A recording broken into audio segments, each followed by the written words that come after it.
informed that the following members will be absent. The Premier, who is in the UK for the coronation, the Opposition Whip, the MPs De Silva and MP Scott Simmons have all indicated their absence today. Messengers from the Senate. There are none. Papers and other communications to the House. There are 3 papers this morning to be tabled. The first is in the name of the Premier, but I think Minister Ferbert, you're doing it on his behalf? Yes. Mr. Speaker, with the Governor's recommendation and in accordance with Section 36(3) of the Bermuda Constitution, I have the honor to attach and submit for the consideration of the Honorable House of Assembly the Government Fees Amendment Number 2 Regulations 2023, proposed to be made by the Minister of Finance in exercise of the power conferred by the Section 2 of the Government Fee Act 1965. Thank you. The next is in the name of the Attorney General. Deputy Premier, I think you're introducing something for her. Yes, Mr. Speaker, good morning to you, Morning. members of the legislature and the listening public.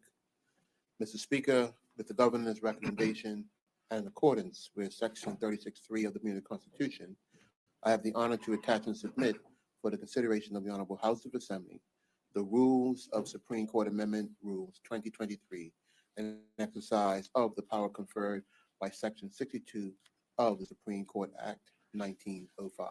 Thank you, Mr. Speaker. Thank you, Deputy Premier. The next is in the name of the Minister of Labor, but I understand we've got a housekeeping matter to resolve at the moment.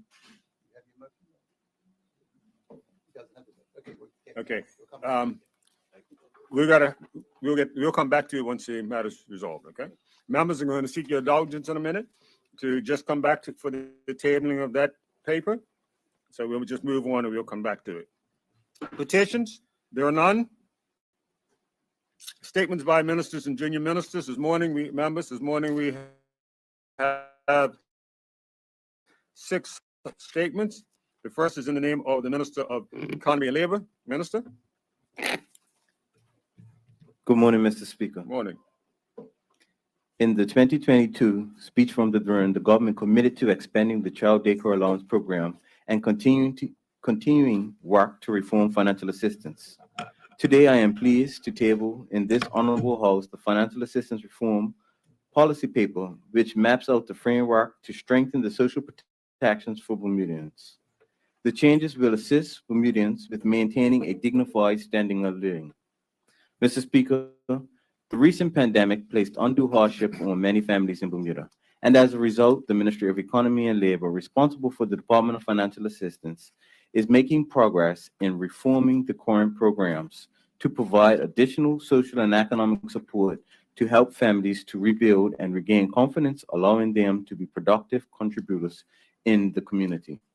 Mr. Speaker, the programs under the operational guidance of the Financial Assistance Act 2001 and the Child Daycare Allowance Act 2008, together with the regulations, offer financial assistance to eligible Bermudians who cannot meet the cost of their basic living requirements or expenses, resulting in the need for partial or full financial awards.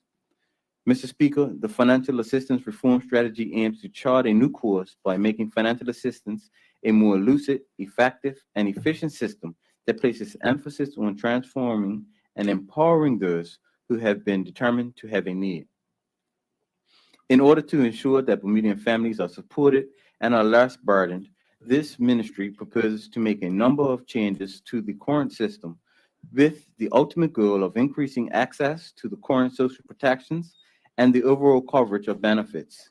Enhancements will include, but are not limited to, expanding eligibility, allowing recipients to retain partial income from work, improving support to assist Bermudian children with greater access to child daycare and child maintenance, adding new funding schemes to allow recipients to receive gifts, and creating short-term funding for sudden hardship. Mr. Speaker, a review of the asset rules to enhance the ability of individuals and families to become financially stable is also being considered in the proposed reform initiatives. An adjustment to asset limits will allow Bermudians to save and improve their financial standing to prepare for the day that they can transition off of the system. Mr. Speaker, further changes will include amendments to the schedule of allowable expenses in order to reflect current economic market cost.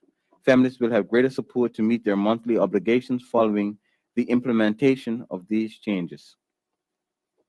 Mr. Speaker, in addition, the 7-year term for able-bodied persons to be on the systems will be altered. An amendment to the legislation will provide persons who have reached their 7-year term with a standard benefit award that will include food allowance, health insurance, and a room rate. Mr. Speaker, the proposed reform initiatives will be made in this legislative session to promote enhanced protections to individuals and families in need and provide assurance that the government is committed to realizing the promise made to strengthen social protections for Bermudians. Thank you, Mr. Speaker. Thank you, Minister. Members, the next statement this morning is in the name of the Minister of Works. Minister, Good morning, Mr. good Speaker. morning. Mr. Speaker and honorable colleagues, last week, April 27 to 29, the Department of Parks held the 2023 Agricultural Exhibition, more commonly known as the Ag Show. It has been 3 years since the last in-person show, and trust me when I say it was not an easy undertaking to revive this sacred event. Mr. Speaker, I'm sure that all of us here in this honorable house today have been involved in family event planning in some shape or form and can appreciate the amount of time and dedication required to properly organize, sorting out the food, drinks, music, layout, parking, entertainment, bathrooms, the seating because Cousin Ethel can't sit next to Aunt Mary. Planning could take 2 weeks or more.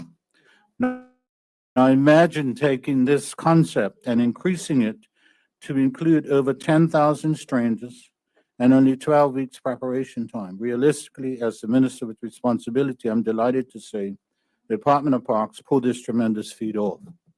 Mr. Speaker, after multiple consultative sessions with the Ag Show Limited Committee, who have been managing the Ag Show since 2016, in late January of this year, full responsibility for the 2023 Ag Show was returned to the Department of Parks.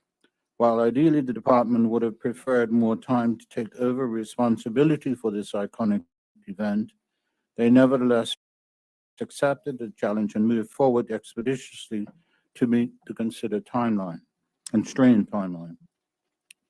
Mr. Speaker, the acting director of Parks at the time, Mr. Remy Subir, who actually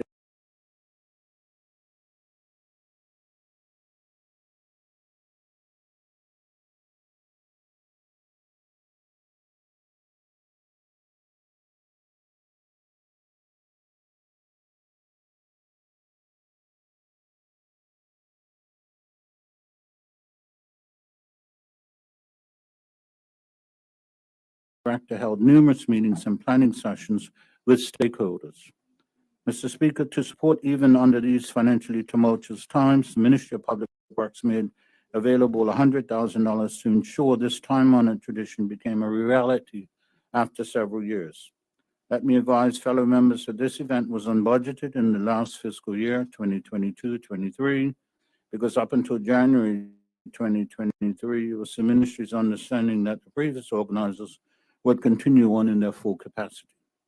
Nonetheless, Mr. Speaker, with the limited funding and time, again less than 12 weeks, available, the acting director and company were able to secure a multitude of vendors for food and beverage, create safety plans, organize parking, liaise with schools and our local art industry for traditional competitions, establish a marketing and promotion strategy, organize staffing, organize the horse show, and last but certainly not least, finding farmers with pigs, because everyone loves the pigs.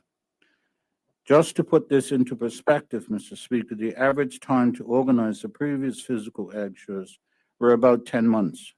So, Mr. Speaker, to say the acting director and team were fervently running around to work above and beyond to make sure this event occurs is an understatement to say the least. Credit must be given when due, and I'm sure the entire House will associate themselves with myself in stating thank you to all involved in organizing, and I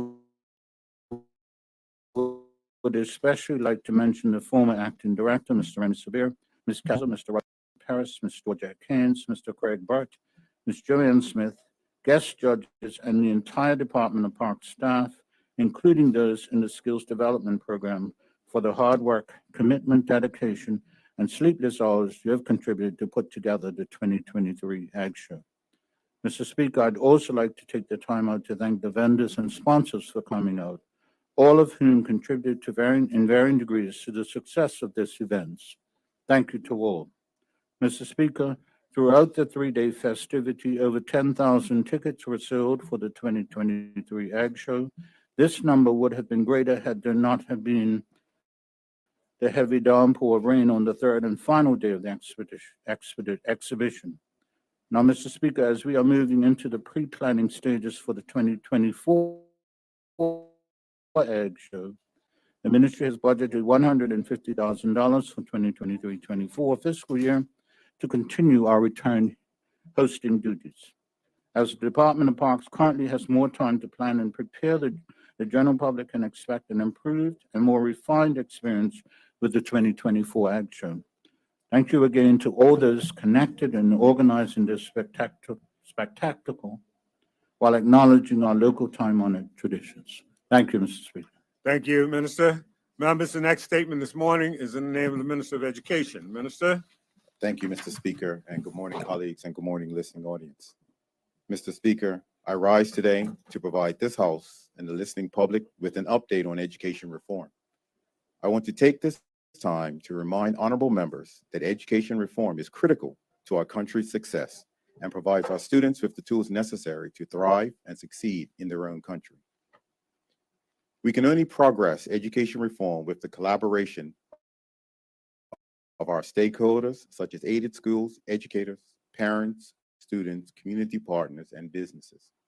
Over the last 3 weeks, the Education Reform Team, consisting of the Ministry and Department of Education and the Education Reform Unit, has conducted 40 stakeholder meetings to obtain feedback on the proposed enactment of the transition from a 3-tier to a 2-tier system.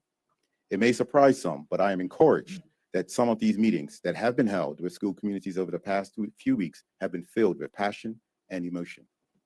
We acknowledge that the content we have discussed impacts every student and their family in Bermuda differently. We also recognize that our engagement meetings could have been conducted differently to fully achieve the desired outcome, and that is to present the transition plan, accept feedback that will be used to guide the plan's finalization, and then re-engage stakeholders to discuss again.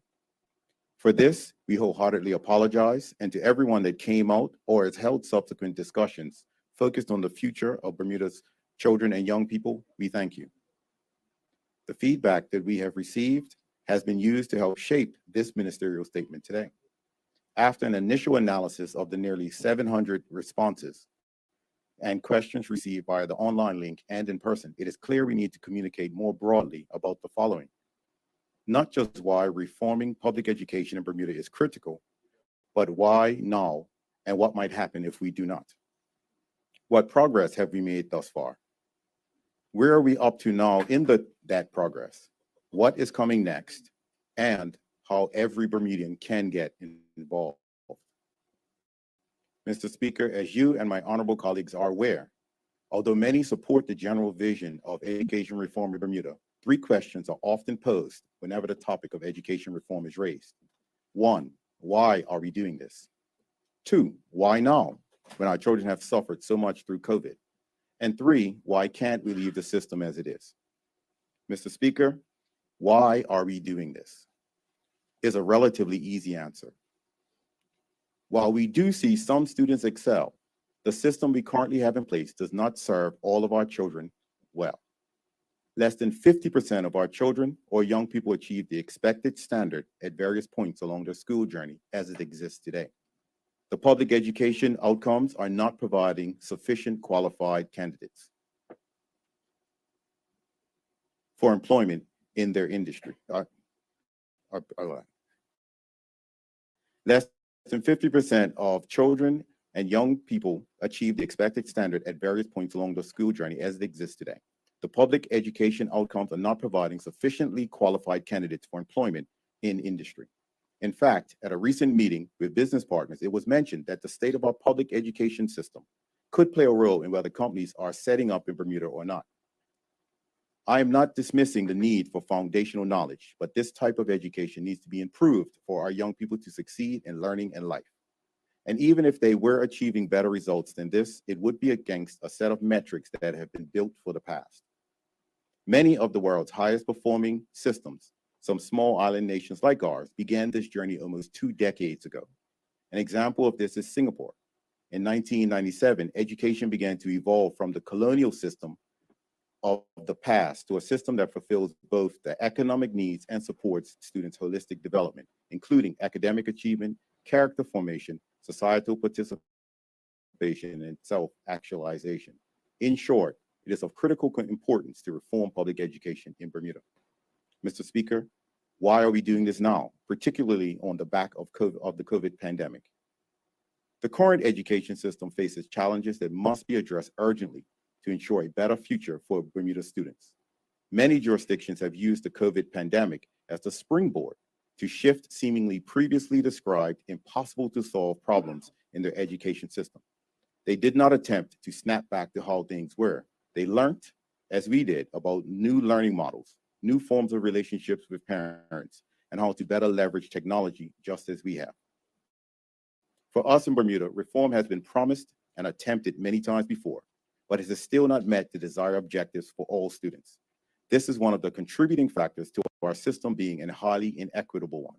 Delaying the reform process could further hinder progress in addressing the education system's urgent challenges and negatively affect students' futures and the future of Bermuda society and economy. Getting to this point has been a long, intricate process, a bit challenging. As many people will say, reform is moving too fast, just as many are frustrated with how long it is taking us. In short, our job is to strike a balance between the pace of change that can be managed and not delaying the potential benefit for children, their families, and the community. Mr. Speaker, this brings me to the third question. What would happen if we don't reform public education? This question weighs heavily on my mind as well as the mind of this PRP government. Today's jobs are, by and large, different from those a generation or even a decade ago. Therefore, the qualifications, credentials, and experiences needed to secure these familiar jobs have also changed. As a result, there is an emerging recognition in education policy and practice that schools can and should be better equipped their students with the skills and knowledge they need to succeed in a rapidly changing world. Our environmental and resource pressures are intensifying. And in Bermuda, we can see how the workforce is changing, fueled by new technologies and social media, and accelerated by the impacts of the COVID pandemic. And as most of us know and acknowledge, our society still has deep and historical divisions. Bermuda needs an inclusive and culturally responsive public education system that includes restorative learning, that values Bermuda's past, recognizes current challenges and opportunities, and prepares learners to thrive and lead in Bermuda's future. If we do not reform public education, we run the risk of condemning even more young people to increased unemployment or to seek opportunities off their island, increasing inequalities along the lines of the existing racial divide and a rise in antisocial behavior and social tensions, hindering the economic development and success of our island home. In short, our society and economy depend on education reform. Mr. Speaker, I want to briefly recap the process that we've been engaged in to date and reassure the House and the listening public that education reform has not been rushed. I do not say this in a defensive mode or tone, but in acknowledgement that there are some members of our community, including those within this honorable chambers and the other place, which we have yet to reach when discussing all that involves in the education reform process. The past few weeks have given us a genuine recognition that we can and will have to do a better job at keeping all stakeholders up to date on the journey we have been. Mr. Speaker, in 2017, Plan 2022 was developed following community conversations and the contributions of thousands of Bermudians. The public called for this work. In 2019, saw the development of a scope of works for education reform using Plan 2022. The scope of work was shared with stakeholders across the island to see if it was appropriately responding to the community calls. In 2020, the parish primary school consultation began with 131 submissions representing over 1,000 consultees. The final report was published in July 2021. In 2021, the current Education Authority Working Group began the research work to establish an education authority. In October 2021, the History and Legacy Working Group was established and submitted its report in 2022, outlining its recommendations for establishing a statutory History and Legacy Committee.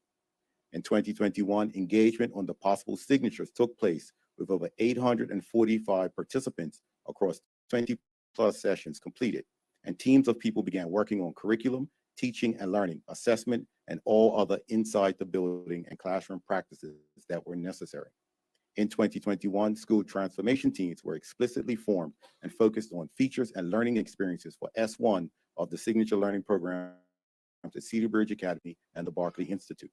In 2022, we expanded the school transformation teams, focused on the features and learning experiences for signature schooling and P1 and P7 at the first two parish primary schools and in Hamilton and Warwick parishes.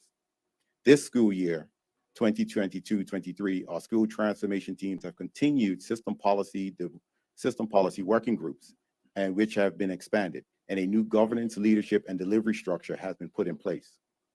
Since 2022, we have hosted weekly public engagement shows through the Education Matters radio show and the Education Connection online show. In May 2023, we are actively recruiting educators, parents, community, and business partners to expand the school transformation teams even further. The next wave of school transformation teams will be focusing on developing the following: the next two signature schools that will offer tourism and hospitality and educational services at Sands Secondary Middle School, and climate, environment, and resources and community and social investment at the Clearwater Middle School site. Parish primary school transformation teams are also needed for the Devonshire, Smiths, Pembroke, and Paget parishes, and the Alternative Learning School. And the work will continue through ongoing school transformation teams at Warwick and Hamilton Parish Primary Schools and Cedar Bridge Academy and the Barclay Institute. Leading up to the engagement sessions held over the last 3 weeks, we have held approximately 219 engagement sessions directly related to education and reform.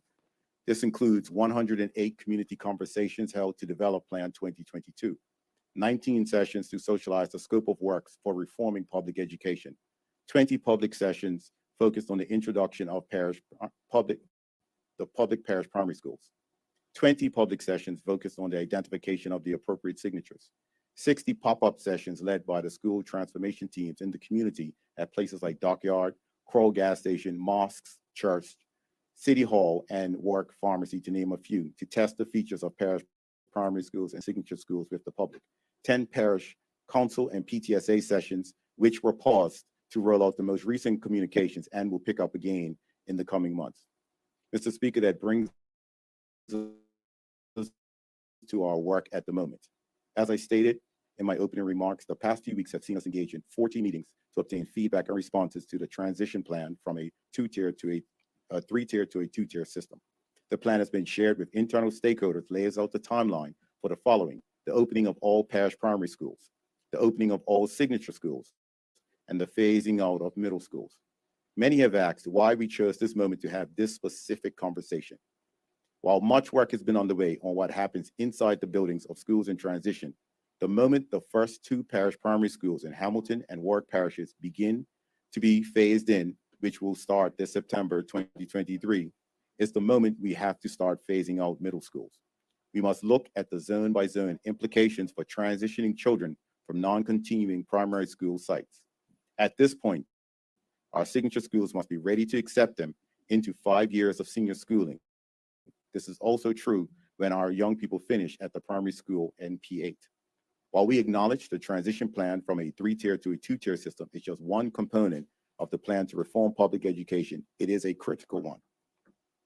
The plan identifies the student movement that is required to phase out all middle schools, operationalize the 10 parish primary schools with 3 preschool streams and 2 P1 through P8 streams, and to open all signature schools with each having a schooling and the exceptionality signature school and the alternative education signature school.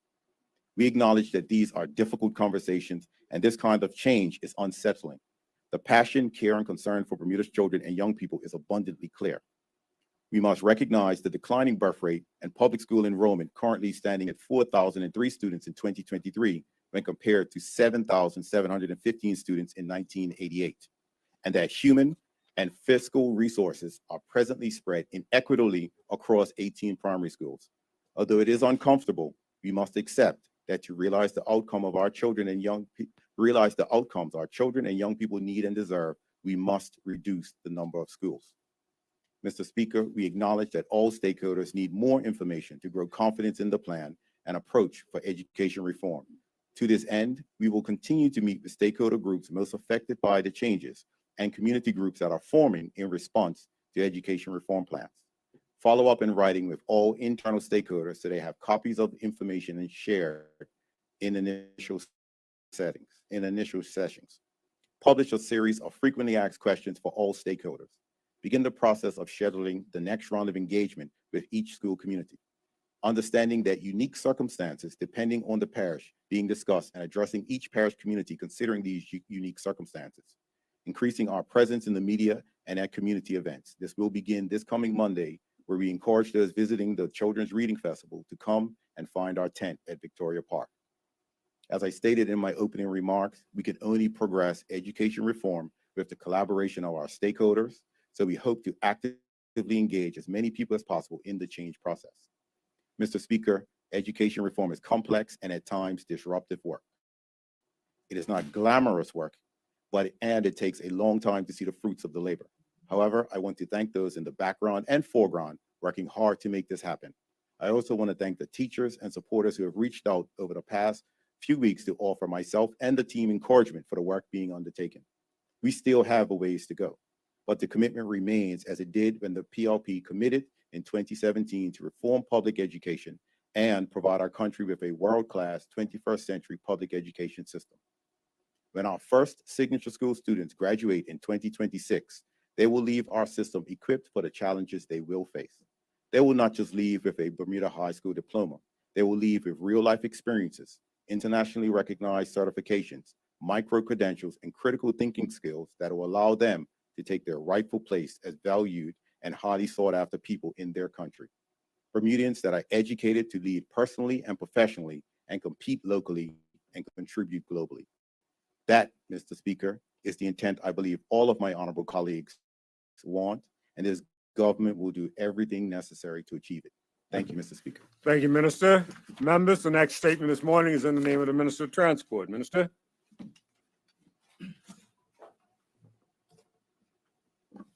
Thank you, Mr. Speaker. It is with great pleasure and pride that I announce the distinct achievement of the Department of Public Transportation team, who won the Best E-Mobility Project Award at the Caribbean Renewable Energy Forum, CREF, for the progress of the electrification of the public bus fleet. This is a significant accomplishment for the department and Bermuda as a testament to our commitment towards a more sustainable future. 2023 marks the 5th year that industry awards were presented at the CREF. And I'm glad that the Deputy Premier was able to pick up the award for us here in Bermuda. Bermuda stood tall amongst the industry lead in the Caribbean with awards issued in 10 categories. It is an honor to be recognized as a leader in the Caribbean energy sector.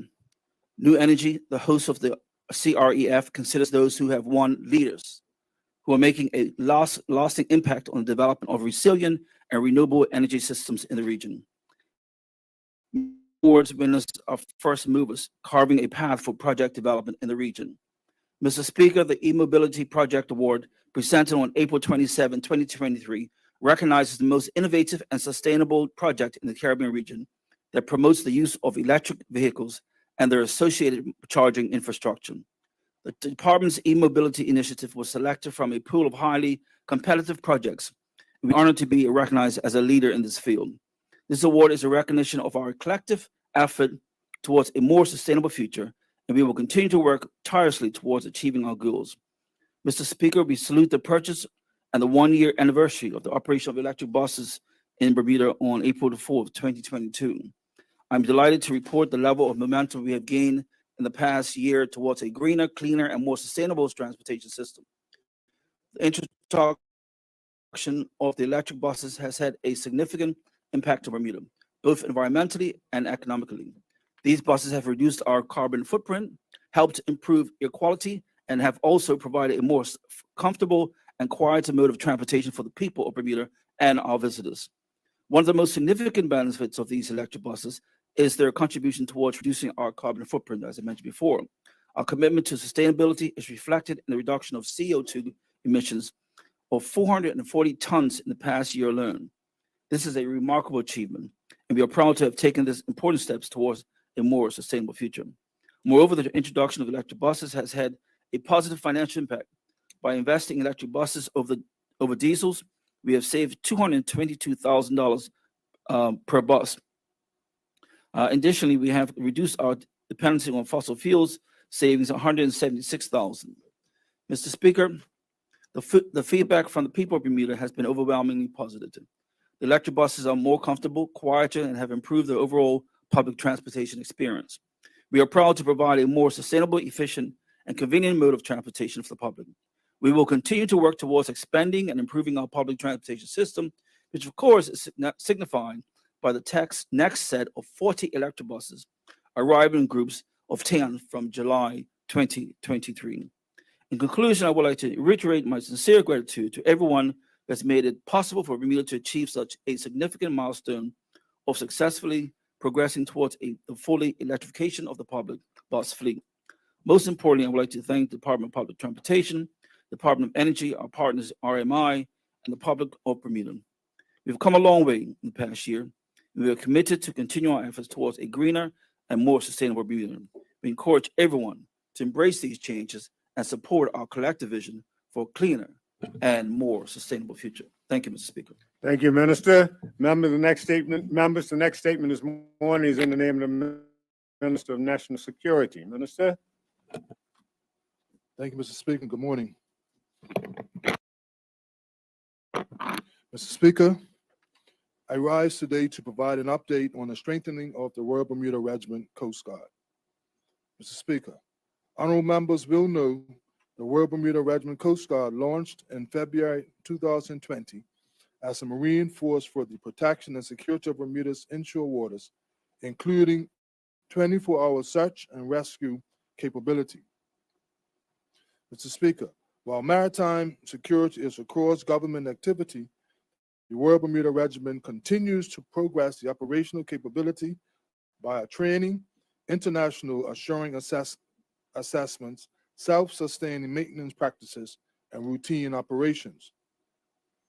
The Royal Bermuda Regiment Coast Guard is currently deeply engaged in building capacity within the unit. Captain Jason Harrell was promoted to the role of second in command effective April 1st, 2023.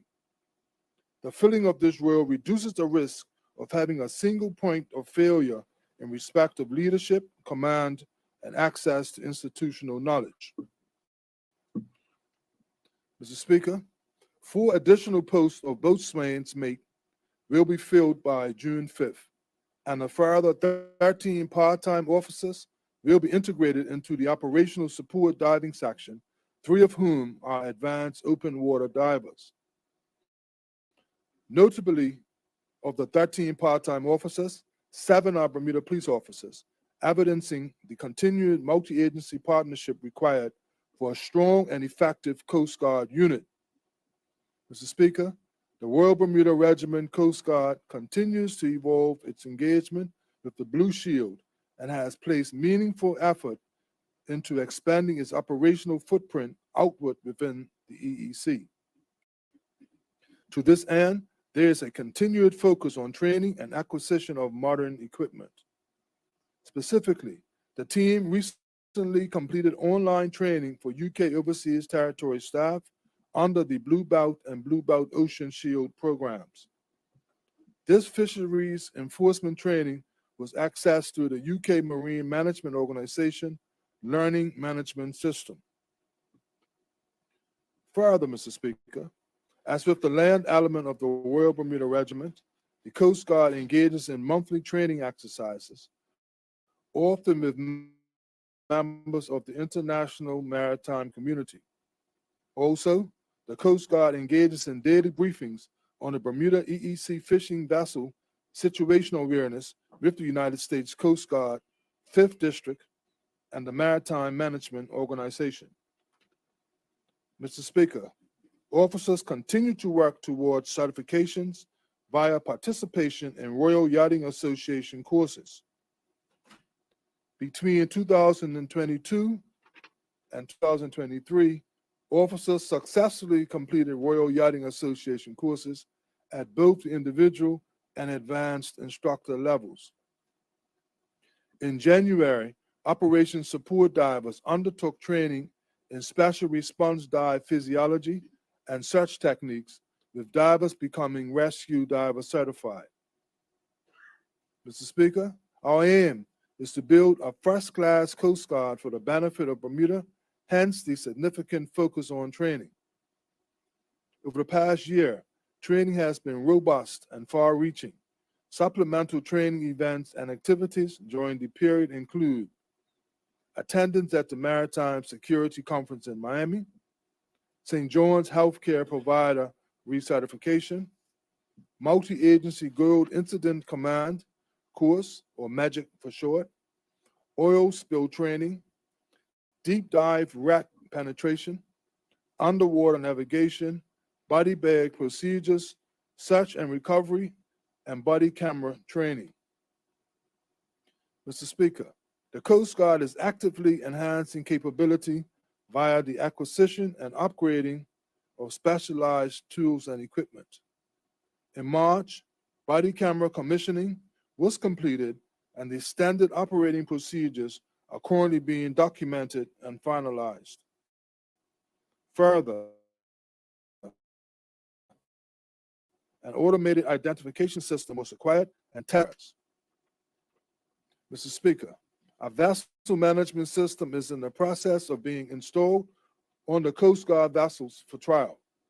The vessel management systems provides for automated protocols to support the management and maintenance of the unit's vessels. The Royal Bermuda Regiment Coast Guard lends daily support in the enforcement of maritime law. The unit conducts on-vessel inspections on safety equipment. It monitors vessel registration, speed limits in no-wake zones, impaired driving, and response to emergencies on the water. The unit also undertakes regular day and night patrols of key fishing grounds and popular mooring locations, as well as provides support for events on the water. Finally, Mr. Speaker, the Royal Bermuda Regiment Coast Guard continues to work closely with and align with sister agencies to support the reduction of illicit activity via our waters. Mr. Speaker, warmer weather brings increased maritime activity.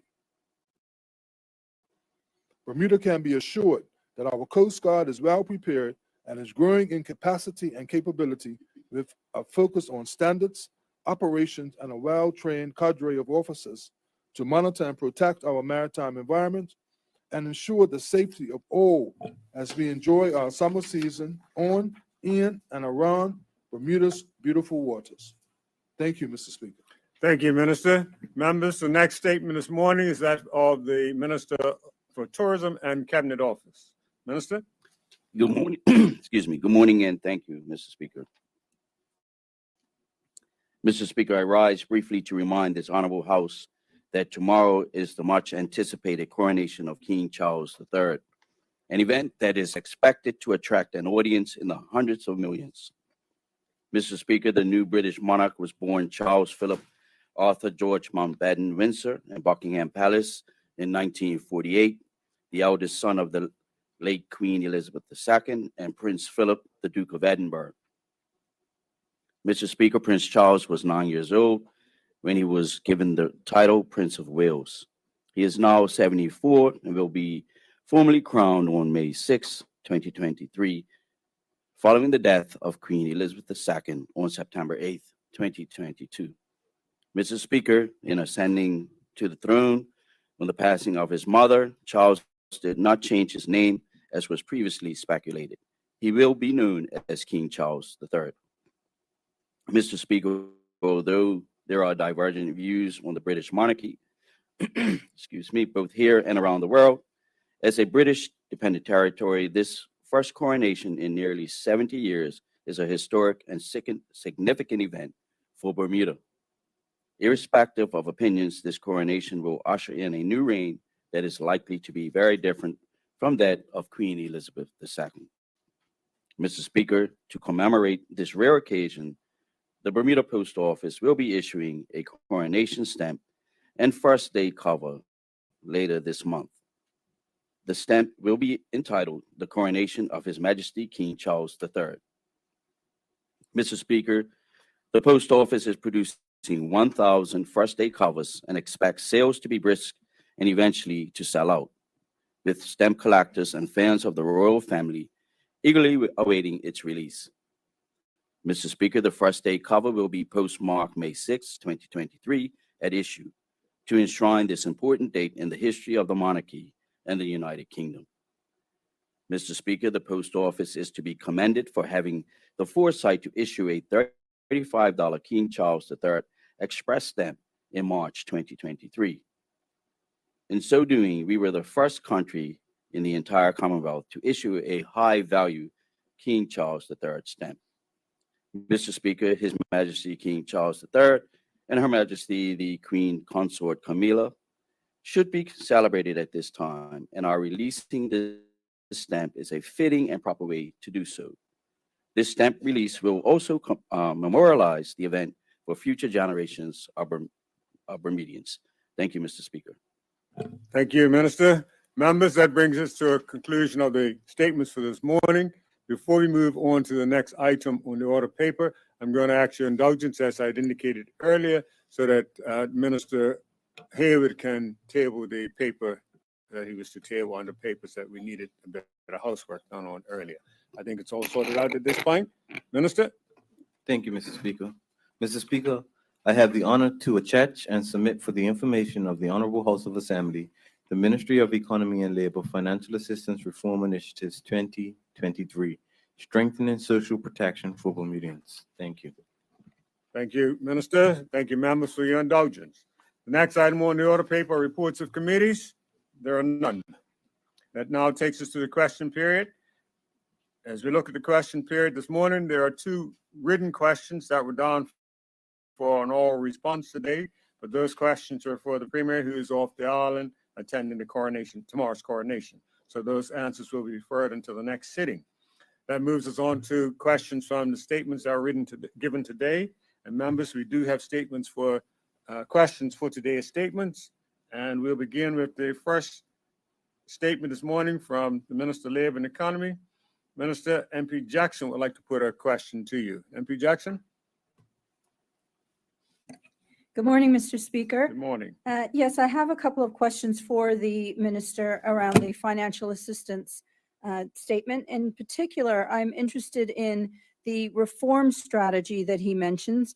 And I'm wondering if this reform strategy is going to also include the number of people who are living with disabilities that would like very much to be included in a more lucid, effective, and efficient system, and whether they will be able to apply and be a part of this strategy as well.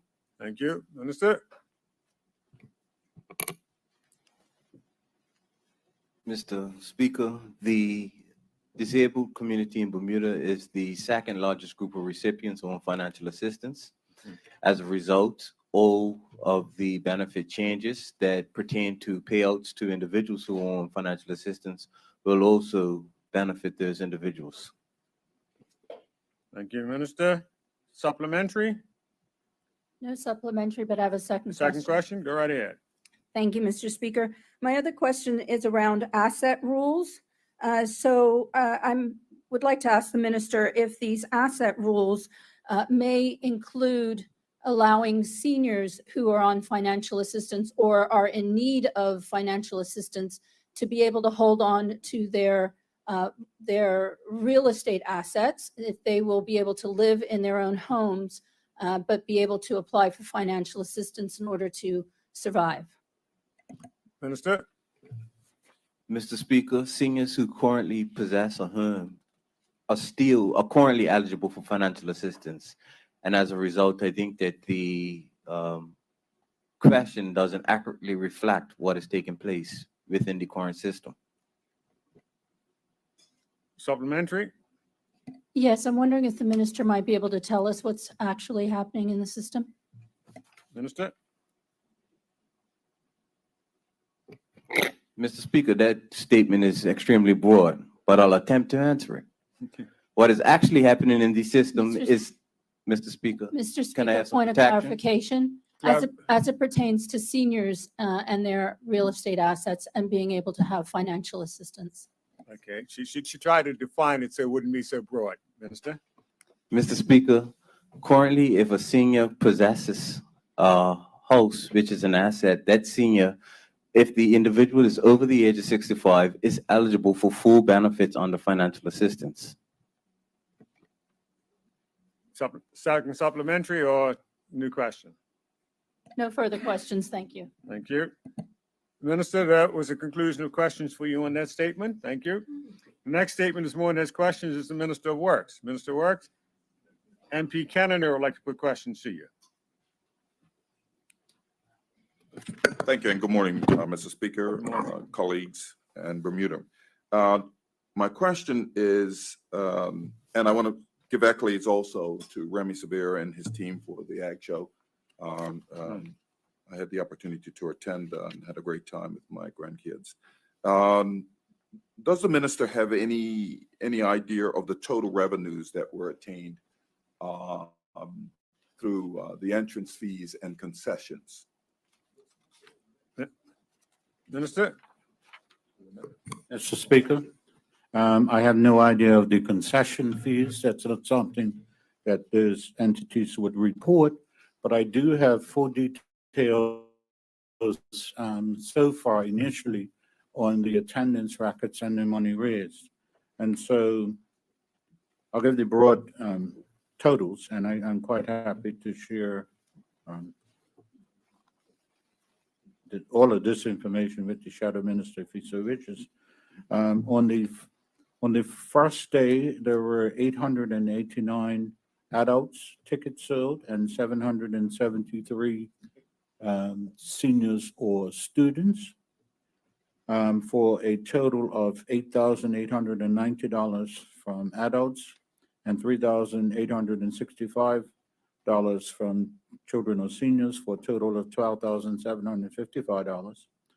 On the second day, there were 2,895 adult tickets sold and 2,258 children or seniors, for a total adult figure of $28,950. And for children and seniors, $11,290, for a total of $40,240. And on the third day, there were 1,969 adult tickets sold and 1,443 children or seniors, for a total of $19,690 for adults and $7,215 for children or seniors. So the estimated number of tickets sold over the 3 days was 10,227, and the estimated revenue was $79,900. I would just say that these figures are estimated because they're coming in from all over the place, but the actual finance of collecting tickets and producing these results was done by the accounting section in the ministry headquarters, led by the controller of the ministry, Ms. Joanne Smith. Thank you, Mr. Speaker. Supplementary or new question? Supplementary. Go ahead. And congratulations on that. I mean, I think it's fantastic. It shows that Bermuda was looking for this to happen and to continue. So also congratulations on the minister mentioned he would be increasing the granted amount to about 150,000, I believe. So That's good. When I mentioned concessions, I just to clarify for the question there, I meant we know that many of the companies that were there selling their goods, I know that we charge them a fee to be on the grounds. Did you have any idea? I don't know what that is, but we certainly do get funds from that as well. Is he aware of? Minister? Mr. Speaker, I'm not aware. This is the first I've heard that groups would have to pay. Usually they're charities, so I'll look into it, but I'd be surprised if there was a fee. Okay. All right, any further questions? Thank you very much. No further? Minister, that concludes questions for you this morning. We'll now move on. Minister of Education, there are members who have indicated they have questions for you. MP Jackson, would you like to put your question, Minister of Education? Yes, Mr. Speaker, I'll get started. I'd like to ask the minister on page 4, Members? um, You're drowning out your member who wants to put a question. thank you, Mr. Speaker. On page 4, about a third of the way down, the minister had read out that in 2021, 845 participants across 20-plus sessions completed curriculum, teaching and learning, assessments, and all other inside the building practices. And I'm wondering why the minister has not shared that publicly, Minister? the results of that. Mr. Speaker, first a clarification. The statement actually says that engagement sessions on the possible signatures took place. And then after that, teams began working on curriculum, teaching and learning assessment and all the inside building classroom practices. That information has been shared and it's shared at every opportunity that we get when we meet with members of the public and we invite them to meetings, including the opposition has been invited to meetings on that. But Mr. Speaker, that has also been shared because that was the work that went into developing how and when the signature schools would open. The signature schools opened in September 2021. So, but as I mentioned in the statement, the work still continues to develop the S2, the S3, the S4, and the S5. But this work was done to develop the signature schools specifically, and the signature schools have opened. And that work has been shared on numerous occasions. Supplementary? Yes, I'd like to ask Supplementary? the minister as a supplementary, why are the stakeholders, such as the parents, teachers, students in some cases, being always invited in rather than the government delivering the information out publicly? Minister? Mr. Speaker, it is our aim to ensure that our stakeholders are able to give the appropriate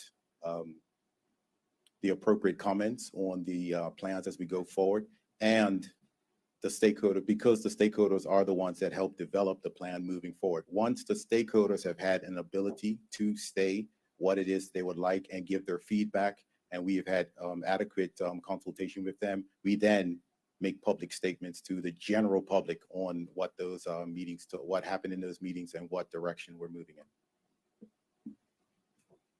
Supplementary or new question? I have a new question, Mr. Go Speaker. right ahead.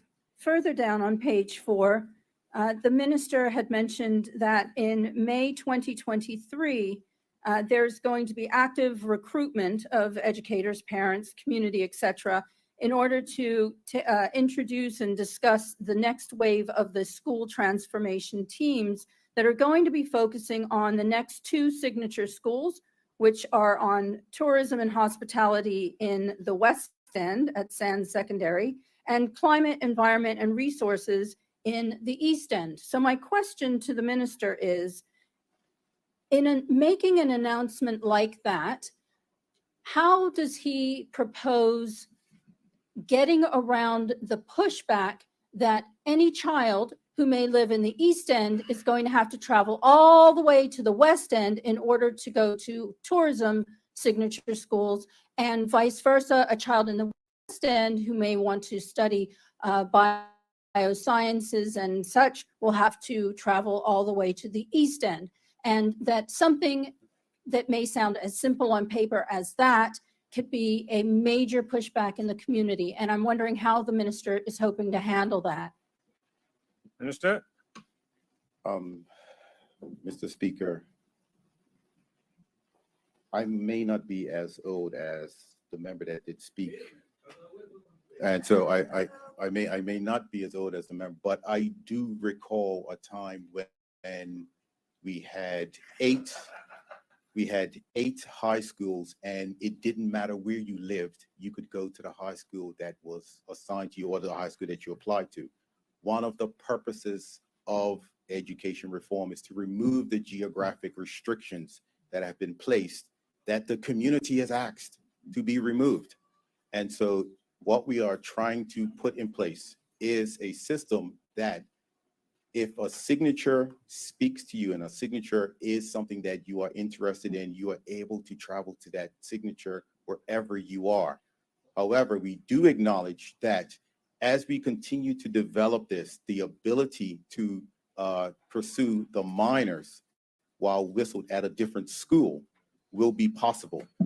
As a matter of fact, as one of the initiatives that's being developed at Cedar Bridge Academy now that we've been prototyping is virtual reality, and the idea of being able to be virtually in another classroom in another part of the island or in another part of the world is part of the things that we're looking at. But it's we simply can. One of the reasons we are in the dire straits that we are is we're trying to do too much with what little we have.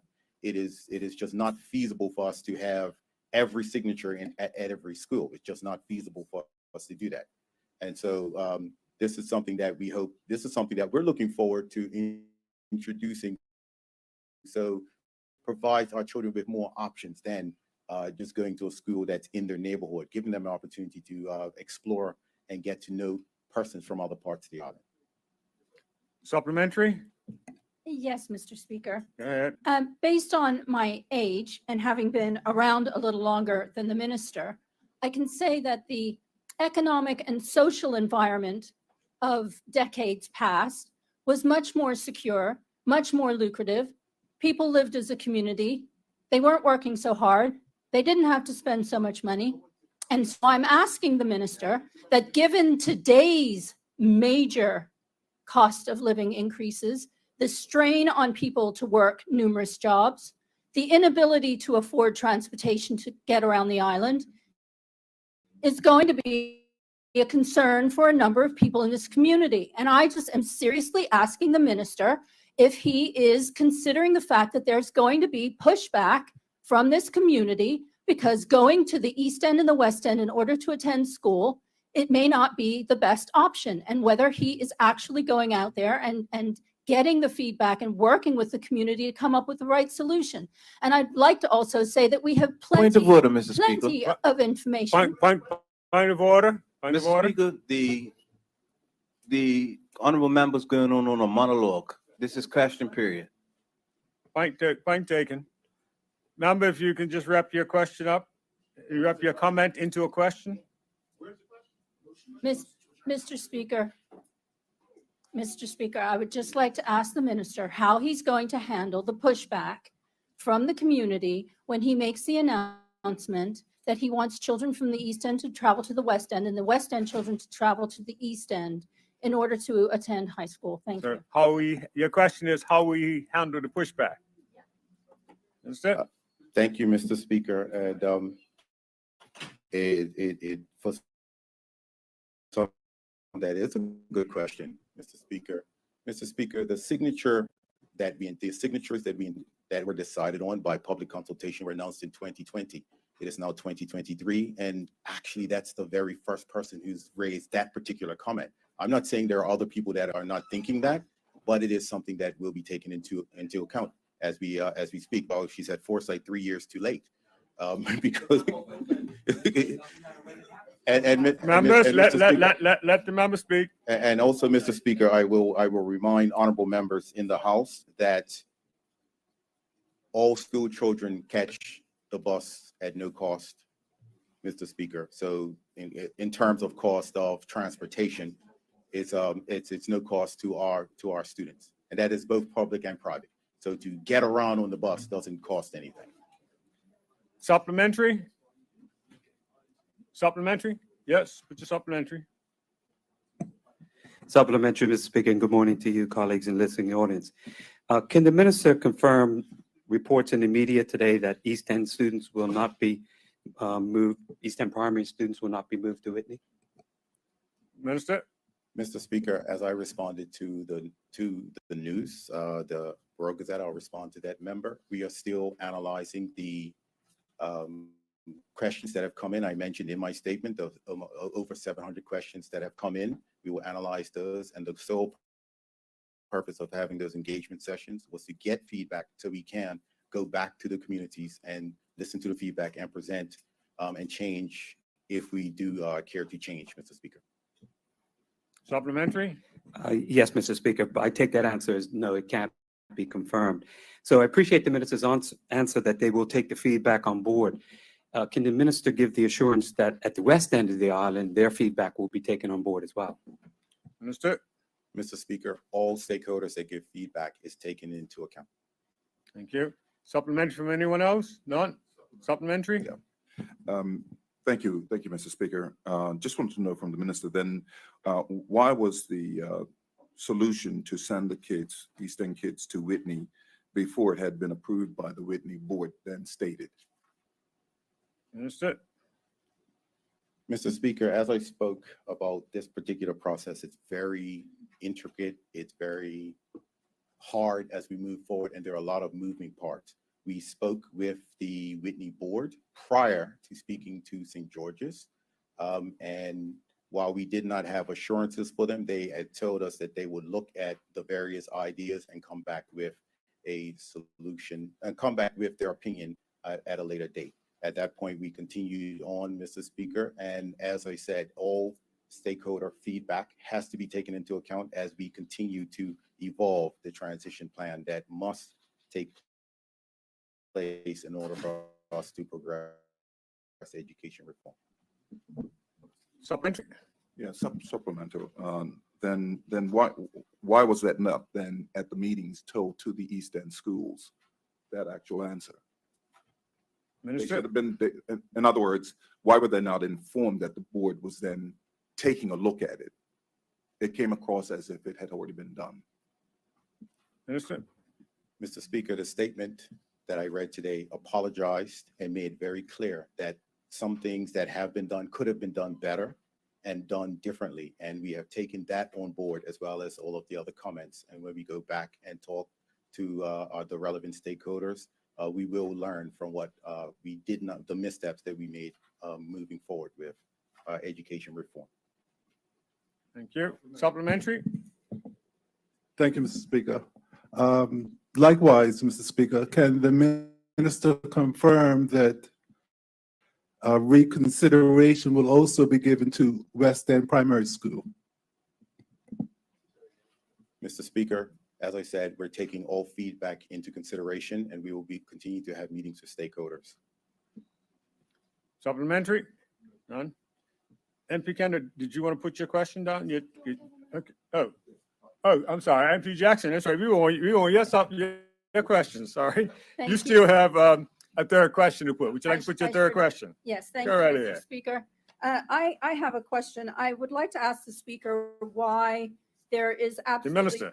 The I'd minister. like to ask the minister, excuse me, through the speaker, if the minister might be able to explain to us why in, let's see, 6 pages of ministerial statement, I do not see any reference to exceptionality school except the bottom of the second to last page when he mentions exceptionality signature school. So I'd like to know why the exceptionality school for primary children is not included anywhere in this statement. Minister? Mr. Speaker, I believe the member has answered her question. She said where it was mentioned, and that's where it was mentioned. Supplementary? Yes, Mr. Speaker. At the bottom of page 5, it just says exceptionality signature schools. I would like to know why the minister has not included any mention of the exceptionality schools for our primary school students. Minister? Mr. Speaker, I'm grappling to try and understand what exactly is the honorable member answering. We talked about the exceptionality schools on page 5, and we talked about the opening of those schools. And it will happen. The transition plan talks about that fully of the school for exceptionalities. But I will, Mr. Speaker, humor that member and Don't have to humor, you can just answer it. okay, and wish her to understand that the Bermuda public school system is the only system in Bermuda that provides resources, classes for our children with exceptionalities. We are the only school that provide functional academics, functional skills, autistic programs, programs for hard of hearing, programs for hard of seeing, or hard of sight Vision. within the public school system from preschool to primary to middle to high. It already exists, Mr. Speaker, and we are adding additional classes in our primary schools in this September for functional skills at the primary school level. Supplementary?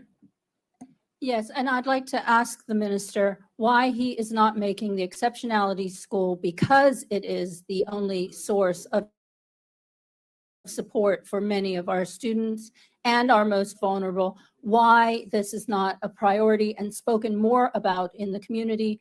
They need to hear it. Minister? He asks, why isn't the minister not promoting it more? That's a question. She asks why. Mr. Speaker, I'm trying my very best to understand the line of questioning. We are promoting all of our students equally. We are promoting all of our students equally. I simply cannot say any more than that. Thank you. All right. No further questions from No further questions. Thank you. MP Cannon, you had indicated that you had questions. It's your supplementary covered, or you want to put your question? My question. Go ahead. Yes, thank you, Mr. Speaker. I don't have, unfortunately, I don't have it in front of me, but I believe on the first page, the minister mentioned there were 40 stakeholder meetings. Just wanted to ask the minister, out of those 40 stakeholder meetings, how many did he attend? Minister? Mr. Speaker, I believe I personally was at 4 of them, but via video presentation, I spoke at all 40 of them. Supplementary? Supplementary. Would the minister consider that physically being there to answer questions, which was one of the major concerns that folks had, that they weren't getting questions answered, would the minister consider that potentially not being there was a mistake to these meetings, Minister? especially to the West End and East End? Mr. Speaker, I was at the West End meeting. I was not at the East End meeting. However, Speaker, I know the honorable member said he did not have the statement in front of him, so that does mean that he has not read it. I reiterated several times within the paper that we acknowledge that mistakes were made. We acknowledge that we could have done better, and we acknowledge that we will learn from what we did do, and we will do things differently in the next round. Supplementary? Yeah, Mr. Speaker, for the record, we were not able to get the statements. We actually got one physical printout one, and we made sure that the substantive shadow minister had it. So that's why I was not able to, because it was not online for me to read. But I did listen intently. Unfortunately, we were not able to have that. So supplementary to that, the minister said that he attended the West End. I did attend West End meetings as well. And I did not see him at that particular one.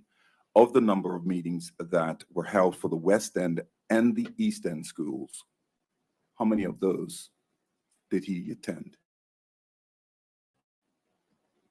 Minister? Mr. Speaker, I must say I didn't see this member at the meeting that I had with West End and Port Royal either. So obviously we missed each other. Mr. Speaker. Yes, Mr. Speaker, I attended that. I also did not see the member of the 3 meetings that I've held at Sands Secondary Middle School for persons in the West as well. So I can't explain why I didn't see him at the 4 meetings that we've had in the West? Or Point of order, why Mr. haven't- Speaker. why We're haven't not seen talking about whether or not he saw me. That's not the question. The question was Mr. his Speaker, attendance. point of order. His Wait, question, wait, his wait, wait, question. wait, number, number, number. When you raise for your point of orders, let it be acknowledged first before you continue. First point. Second point, the minister, your point needed clarification, but it wasn't necessarily a point of order. So the minister can continue, you can clarify after.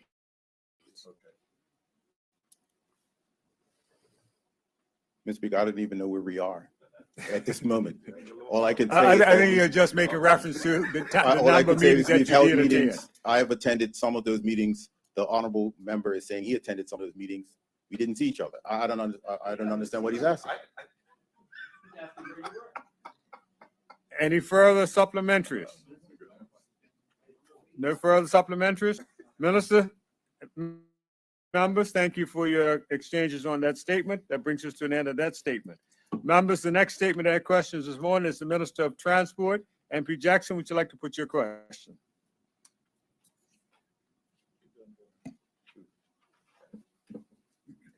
Good morning, Mr. Speaker. I'd just like to ask the minister about the award that was granted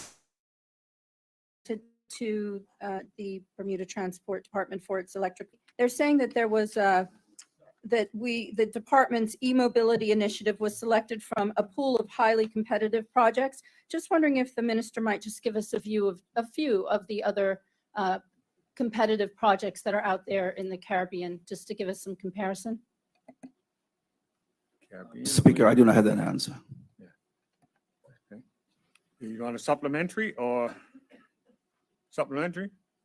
Yeah, so who, then maybe the minister can explain, like, who and how did we get this award then? Yes, but I understand it's an organization in the Caribbean, but did somebody go and get an award, or did somebody send you an email? I'm just trying to figure out. Please explain to us how we got this award. Just for a little background, it's an organization that recognizes green technology movements and progress within the Caribbean. I know I participated in other roles in the past, but the minister, if you want to respond, I was there for the initiation of some of those that organization. But it's not for me to answer. I was just giving background if the minister would like to answer. Minister?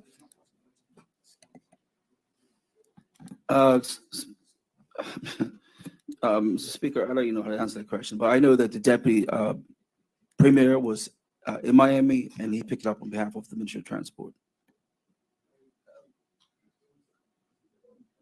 Okay. Supplementary? Yes, so I'm just hearing my fellow in the background saying that there were tons of companies there. And also my question is, well, then did we, Bermuda, make an application, submit an application for this award? I'm just trying to get some context as to where and how this award is achieved. It's a recognition for what we do. Members, everyone's entitled to, everyone is entitled to their opinion, whether we agree or disagree. Just remember that, members. Mr.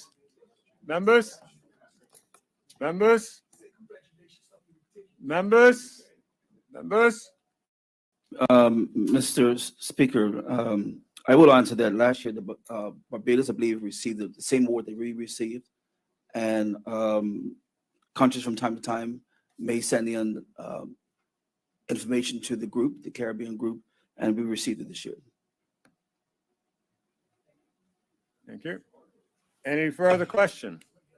Yes, thank you, and congratulations.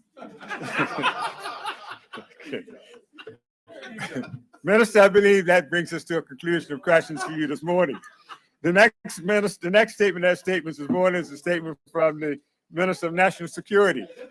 Minister, MP Dunkley, would you like to put your question to the minister?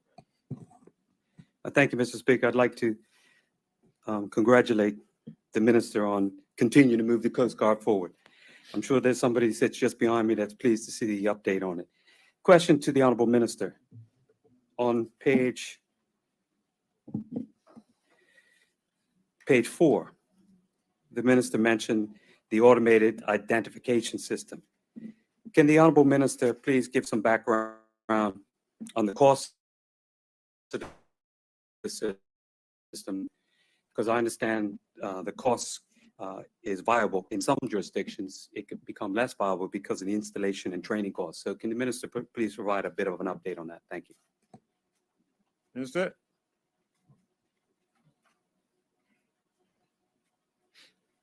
Thank you, Mr. Speaker.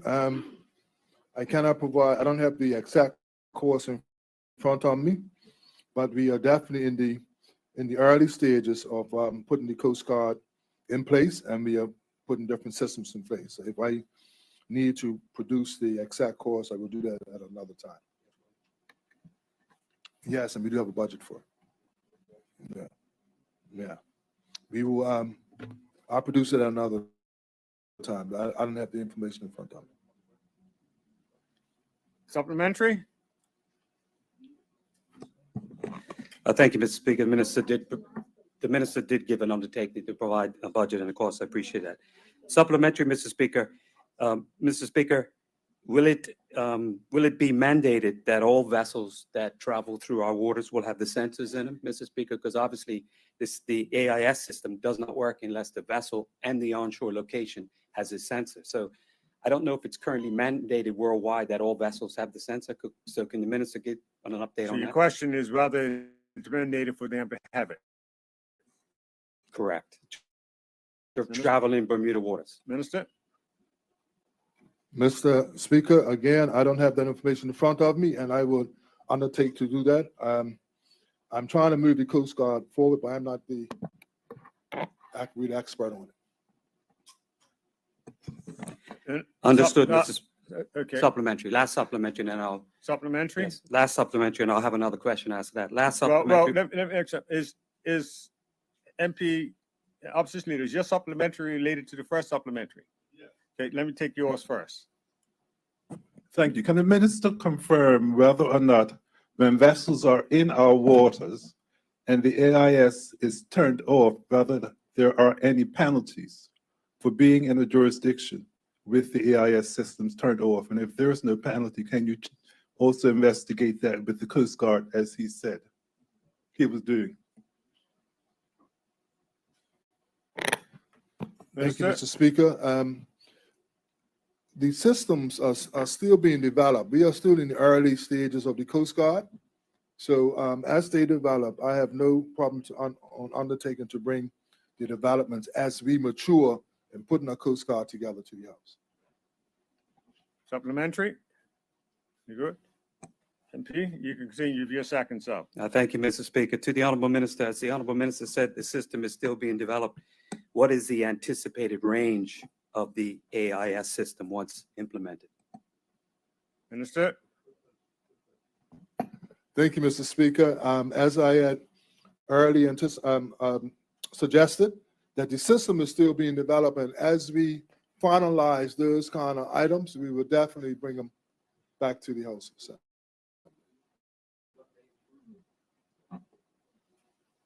Supplementary or, I mean, that be second question? Mr. Speaker, I thank the honorable minister for his desire to keep the House informed, and I'll make a note and appreciate that. Second question, Mr. Speaker. Mr. Speaker, in this ministerial statement today, the honorable minister gives an update on the Coast Guard, strengthening of the Royal Bermuda Coast Guard, and that's the first line of the statement. So to the honorable minister, can the honorable minister please provide an update on the current facility that the Coast Guard operate on and any further development of that facility or additional facilities? Minister? Thank you, Mr. Speaker. The current facility is located up in Bowes Island, and there's been budget for development of another facility down in St. David's, and that's in the early stages. Supplementary? Supplementary, Mr. Speaker, the honorable minister mentioned the budget. What is the budget for the development of that facility in St. David's? Minister? Mr. Speaker, I don't have that in front of me, but it is actually in the budget book because that is one of the items that we really want to put some effort into for this fiscal year. Supplementary? Yes, third supplementary, Mrs. Speaker. Mrs. Speaker, I asked that because the Honorable Minister during his 4 hours and 45-minute presentation did not mention that facility, and I will look in the budget book. Mr. Speaker, if it's in the early stages, can the minister inform this Honorable House if plans have been submitted for approval of that facility? Minister? Mr. Speaker, I will bring updates accordingly for the full development of the coast. I will definitely leave no stone unturned in making sure that this House is fully appraised as how the Coast Guard is coming along physically and the number of Coast Guard personnel. Thank you. Third question. Yes, Mr. Speaker. Mr. Speaker, while I appreciate the minister's intention to keep the House updated, it's a simple question is, Put your question. where do we Good question. stand with planning permission for that facility in St. David? Simple question, and the minister should know that if he brings a statement to the House on the Coast Guard. Mr. Speaker, the plans have been submitted, but where it stands, I can't tell you that. Thank you, Minister. Thank you, Minister. MP Pym, would you still wish to put questions to the minister? Yes, thank you, Mr. Speaker. Good morning to the Honorable House, and I thank the Honorable Minister for his statement to the House today on the Coast Guard. In the statement, the Honorable Minister said that the aim is to build a first-class Coast Guard, and I think that's a statement that most, if not all, would support. But what I would like to know from the Honorable Minister is this. Minister, what do you consider to be the primary purpose of our Coast Guard? Because there are a number of items that you identified in the statement that they do. And I'm just wondering, why are they getting up every day and what's the primary purpose and function that they're supposed to serve? Minister? Thank you, Mr. Speaker. The purpose of the Coast Guard is to protect and monitor and patrol our shores and work with their sister agencies to help to make sure that we have a safer Bermuda. Minister, supplementary or new question? Supplementary. Go ahead. Thank you, Minister. In terms of a safer maritime, safer Bermuda, what is the scope of the sort of search and rescue function, the vessel rescuing function of our current Coast Guard? Minister? Well, the current Coast Guard is still under review, and we are expecting to upgrade our Coast Guard vessels so that we could control not just control, but patrol the waters and up to I think the EEC zone is about 12 miles. This is Second the supplementary, I believe. supplementary? Yes. Thank you, Minister, for that helpful answer. In terms of the upgrading function, in order to patrol the waters, and I think the minister just gave an indication of the 12-mile zone. Is it the current intention or potential future intention that will be expanded beyond the 12-mile zone out to the 200-mile zone? Minister? As we stand, Mr. Speaker, is currently the 12-mile zone, and as we develop, I think as our capabilities develop, then we will look to expand the range of the Coast Guard. Second question. Yes, second question. Still on the same theme here. So if something happens in our territorial waters, but beyond 12 miles, but within the 200-mile radius, how is that search and rescue function for vessels dealt with by our Coast Guard, or do they pass it on? How does that work? Thank you, Mr. Speaker. Our Coast Guard, I'm sorry. Continue. Mr. Speaker, thank you. Our Coast Guard works in tandem with the U.S. Coast Guard. So we will go as far as our capabilities are, and as a partner, the U.S. Coast Guard will go where we are able to go at this time. Okay. Supplementary? Supplementary. Yes. Does in terms of that, so there's a handover from our Coast Guard to the U.S. Coast Guard. if a ship is in distress within our 200-mile territorial waters, but beyond the 12 miles that we can currently cope.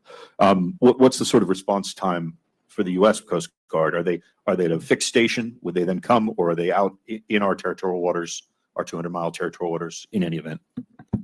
Minister? Thank you, Mr. Speaker. The U.S. Coast Guard is in and around our territory, because they are in close proximity to us, so they are out there patrolling their waters also. Third question or supplementary? Yeah, just a supplementary, Mr. Speaker. I'm just curious if the minister could provide us with the number of vessels that we currently have for the Coast Guard and whether there is any projection to buy any more and how many more we would have to buy. Minister? Thank you, Mr. Speaker. I think we currently have 2 vessels, and we will be looking to purchase another vessel in the near future. Supplementary? No, thank you. Third question? No? Okay. Members, that brings us to a close of the question and answer period for this morning, and we thank you for your participation. And let me just reset the clocks for us at this moment. And we'll then go to the next item on the order paper this morning are the congrats and obituary speeches. Would any member wish to make a contribution at this time? We recognize the Minister of Education. Minister, you have your 3 minutes. Thank you, Mr. Speaker. Mr. Speaker, I would like to start on a sad note and have the House send condolences to the family of Beverly Purple Tavares, a well-known and I associate everyone who wishes to be associated with that. To the whole house. They To did. the whole house. Beverly was a longtime employee of the Department of Education. As a matter of fact, whenever I visited schools, she would just always shock me by being there. She's always there to help out. She's always there to take any assignment, administrative assignment, whatever. I have known Beverly since I was 18 years old when I worked at within the tourism industry, and she was the one that trained me in what we were doing back then. So it was a very special relationship I held with her, and it was very shocking to receive the news that she had gone on to her glory. Mr. Speaker, I also like condolences sent to the family of Junior Bubba Harris, father of Lori Lavita and Kelly Harris of Loyal Hill. Mr. Speaker, not only was Bubba a constituent of mine, but he was a former in-law of mine as well, Mr. Speaker, and he was predeceased by his wife Daphne, but definitely he lived a very good life. I believe he was 90 when he did pass just last week. Thirdly, Mr. Speaker, condolences to the family of Anthony Two-Ton Rebane, a great uncle of mine. I'm sure I can associate Mr. Cole, Ms. Kenner, and Mr. Ming, with that wife of Alethea Rebane, Swan. I'm sorry, Mr. Swan, wife of Alethea Rebane. I did say it was a great uncle of mine, Mr. Speaker. Is my grandfather, he was a brother to my grandfather. Mr. Speaker, on a more happier note, I want to send congratulations to all of the competitors of the KPMG 18th Investment Challenge. The winners were announced earlier.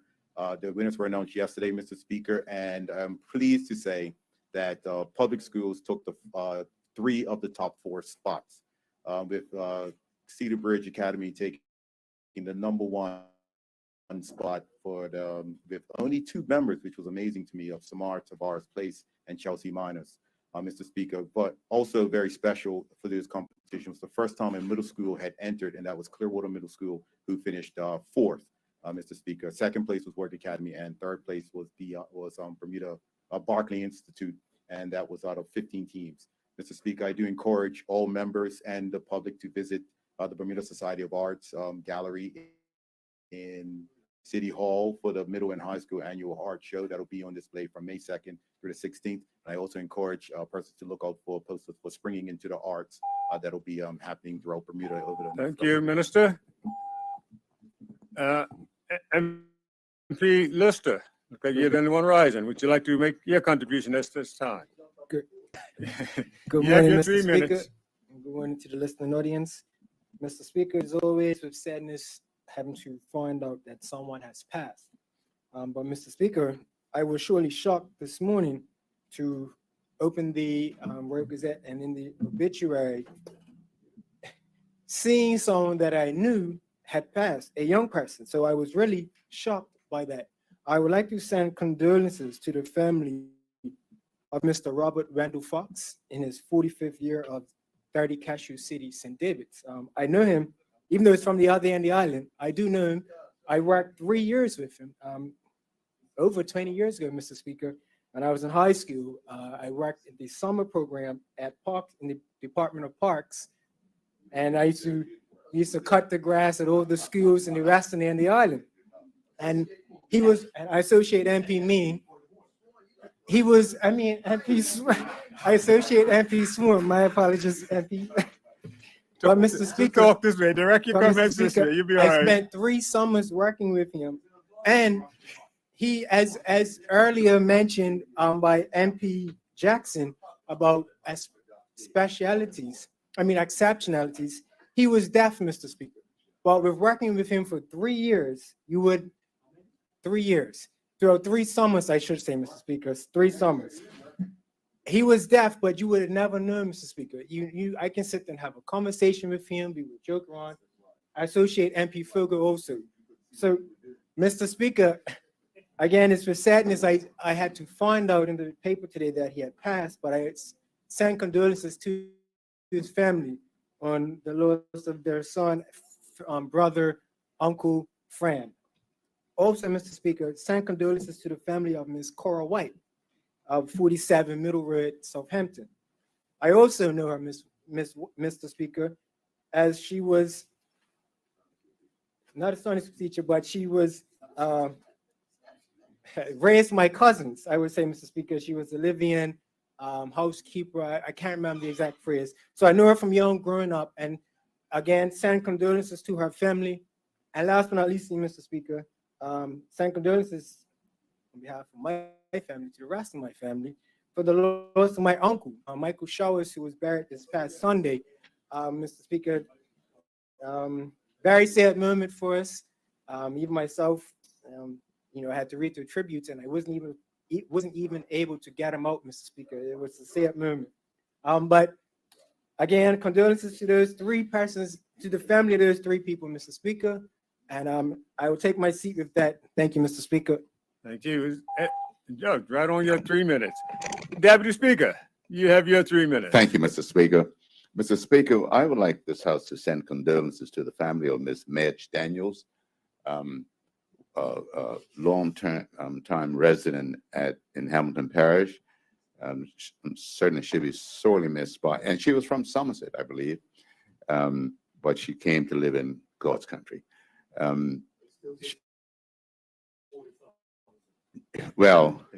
Yes, she did. She'll sorely be missed by her children, Doris, Charles, Sharon, and Robert. Also, Mr. Speaker, I'd like to send condolences to the family of Hubert Tussit Smith. Tussit was from Frog Alley, Harris's Bay. I like to associate Kim Swan, Rabin, Mr. Weeks, and also the uncle. She was the great uncle of MP Minister Tanae Furbert. Mr. Speaker, Tussit knew me all my life.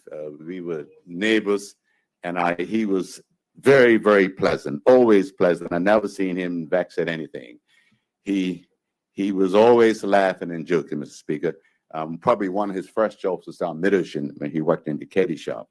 And many of the people from Mid-Ocean during that time would know Tussit as a very pleasant person. He leaves to mourn and was a good golfer. He leaves to mourn, and the former president of Mid-Ocean, Michael Dunkley, who Tussit taught him how to play. Didn't do a good job on him, but he did teach him. He leaves to mourn his wife, Jules, his children, Merle, Elroy, Brenda, and Gina. Also, Mr. Speaker, my last one, I'd like to send condolences to the family of Diana Mahoney. She was probably a very personal person, probably one of the best dental hygienists I've ever known. She worked for Dr. Dickerson. Certainly her death was a shock to me. She was a jam, and I'm sure she'll be missed by her husband and her 2 children and grandchildren, and all the staff at Dr. Dixon's practice down there near the hospital. Thank you, Mr. Speaker. Thank you, Deputy. Is there any other member? MP Fogo. Thank you, Mr. Speaker. And again, I would like to be associated with the condolences given on Mr. Robert Fox, who indeed was one of my constituents. Robert was a very friendly person, well-liked person, and he will be greatly missed in the community of St. David's. I'd also like to give condolences to Valerie O'Connor, who did just recently die, another constituent. Valerie was like the village mother because she was the babysitter to many young ones in St. David's. She had been home for quite some time and then found herself landed in hospital after taking a severe fall.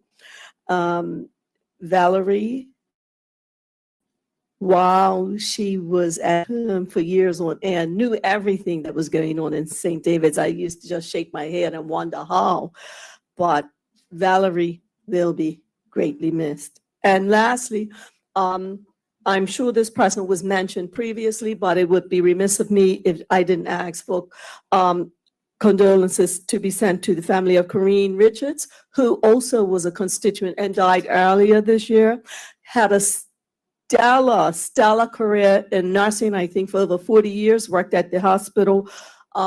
Miss Richards will be greatly missed. And on that note, Mr. Speaker, I will take my seat. Thank you. Does any other member, MP Kennedy, would you like to have your 3 minutes at this time? Yeah, thank you, Mr. Speaker. I'd like to extend my condolences to the Rebane family and to the minister, of course, for the passing of Anthony. I got to know him very well through his wife, Alethea, who we managed our People's Pharmacy for many years. But he was an extremely energetic fellow. I used to tease him all the time. He wasn't but 4 feet tall, but and we became very close friends through a membership group of us who collect swords and knives. And we used to give him the name Blade. Yes, there's a group that does that. And he was also a member of the Rifle Club as well. But they would have their dinners, and the only thing they would eat with were these ornate knives. Yes, that's what they call them. That's right. So I had the privilege of being very good friends with him many times at his home, discussing some of the things that we enjoyed together. So my condolences to the family of the passing. Hopefully I can get some of those collector's pieces he's got. I put my beard in. Also, I'd like to give congratulations going down to the East End this time. Many of you who are in the East End and some not would know Temptations moved to the entrance of entering into the Corporation of St. George's. They moved, yeah, 6 months ago, but ain't no one mentioned it. Is that right? My apologies. Well, I'll tell you what. I didn't. Maybe I wasn't here. Maybe I wasn't here. But I want to congratulate them because it has been a step up in what they have done, where they have moved. The food is fantastic. I'm waiting to see if there's going to be a fella working. There's all women right now. But they have done a fantastic job, and their pastries are second to none. So I would encourage any of us, if we have the opportunity to get down to St. George's, to visit Temptations, certainly being run by St. David's folks and some St. George's folks there as well. It is a great place to visit and to go to. Their hours are 10 a.m. to 3 p.m. Yeah? Through the week. There you go. And great codfish on Sundays. Thank you. Thank you. MP Whip, MP Terrell, you have your 3 minutes. Thank you very much, Mr. Speaker, and good morning, colleagues. Mr. Speaker, I ask that condolences in the first instance be sent to the family of the late Bridget Riley of Spice Hill in Warwick. Ms. Riley came from a strong Riley clan in Warwick, all supporters of the Progressive Labor Party. She was obviously a constituent of mine. And I also had the pleasure of working with her. We worked for the same company, obviously not in the same department, but I had to go to her often for information, and she was always friendly and helpful at the same time.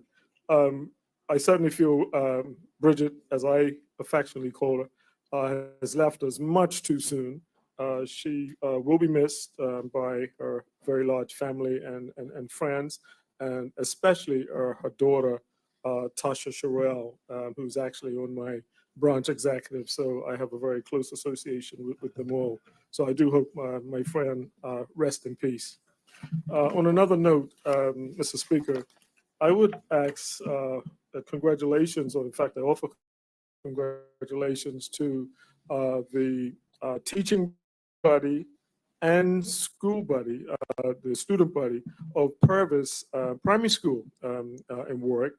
I had the opportunity, and I would call it good fortune, to be part of a community outreach exercise that was done with the school recently. We actually did a feeding of the student buddy, the entire student buddy, and the teaching faculty as well. And one of the reasons why I feel that congratulations should go to them is because within a 2-hour period, we had the opportunity, as I said, to feed everybody. Just picture trying to feed 100 and odd students at lunchtime. I found them to be very polite and well-mannered. So therefore, I congratulate them on that. And I also congratulate as I said, the teachers for obviously instilling in them good manners, which is something that I think is lacking a lot in our society right now. So again, I ask that congratulations be sent to the Purvis Primary School. Thank you, Mr. Speaker.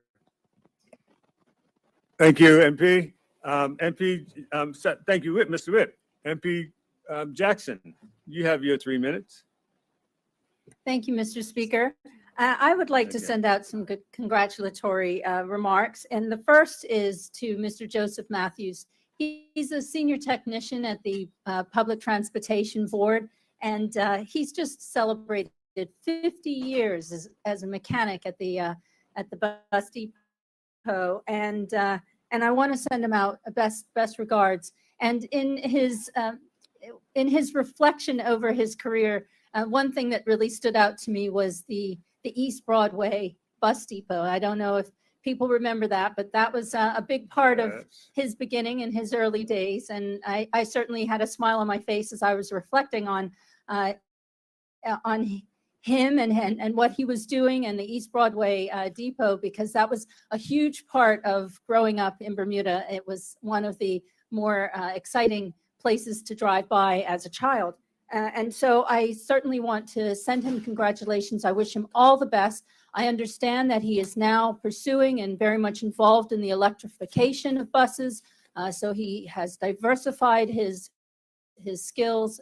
And I really wish him all the very, very best, as I believe that he has certainly reached a high point and a pinnacle in his profession. I'd also like to send out congratulatory remarks to a young person. This is Rowan Vickers, and he is a young actor in the theater scene. He has just completed his first film, which will be on Apple TV. He is very much getting involved in the entertainment world, and I wish him all the luck. The most important part about this young man, Rowan Vickers, is that he's bringing his talents back to Bermuda and is going to hold an intensive summer theater program for our young people. And for any young person that has the foresight and the graciousness and humility to come back to their home country and be able to share their skills and their experiences with other young people in order to generate a next era of young people in Bermuda interested in the theater is highly commendable. And I wish Mr. Rowan Vickers all the best in the future. And certainly we welcome him when he comes home for his theater intensive. Thank you. Thank you. MP Jackson, MP Ming, would you like to take your 3 minutes at this time? Yes, good morning, Mr. Speaker and You're listening right here. audience. Mr. Speaker, this morning I'll start on a sad note. St. George's has been truly taking its licks. First of all, I'd like to give prayers to the family of Mansfield Woody Brangman, commonly known as Woody around St. George's. His children, his family have mourned, and we just want them to know that they're in our thoughts and prayers. Also to the family of Claudia Baker, another well-known St. Georgian auntie to most of us who passed away some time ago. And also to the Bassett family, to Miss Leonie Bassett's daughter, Deborah Nisbet Bassett, actually it's Bassett Nisbet. She passed yesterday, or day before yesterday, I'm sorry. And I would like for to associate MP Fogo with this comments. Everybody in New Dublin, she worked on Frangipani and St. George's for many, many years. And recently she was at the drugstore, which is also another commonly used place in St. George. So she will definitely be missed. And just as I said, there's families and their friends and their associates be kept in our prayers, Mr. Speaker. Mr. Speaker, on a much lighter note, I'd like to give birthday congratulations to a resident of the Dorothy Crane, which happens to be in constituency number 1, Miss Leonie Thompson. She celebrated her 106th birthday.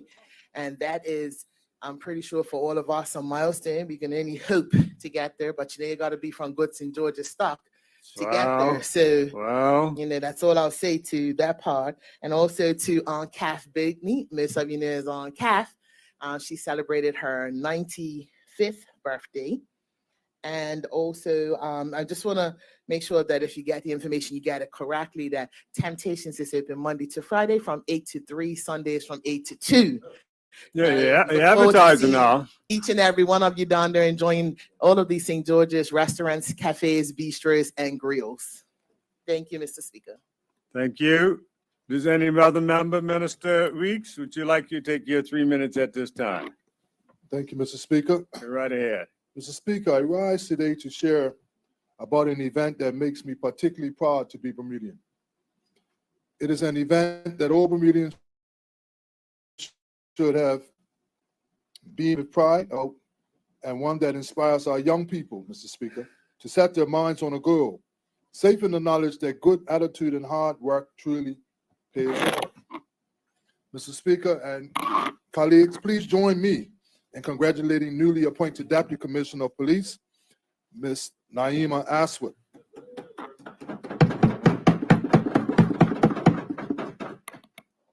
She joined the Bermuda Police Service as a police cadet 28 years ago, and since then has risen to lead the organization alongside our commissioner. She has served in a number of roles within the BPS, including community policing, criminal investigation, serious crime, and strategic change management.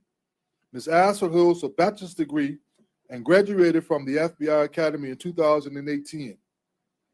She also attended the prestigious Strategic Command course held at the College of Policing in Britain, which she completed in 2020.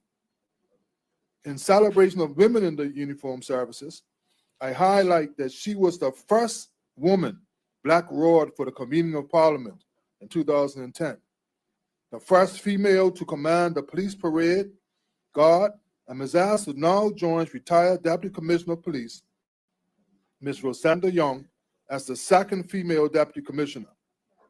Mrs. Aswad also received the Overseas Territories Police Medal in the 2018 Birthday Honors List.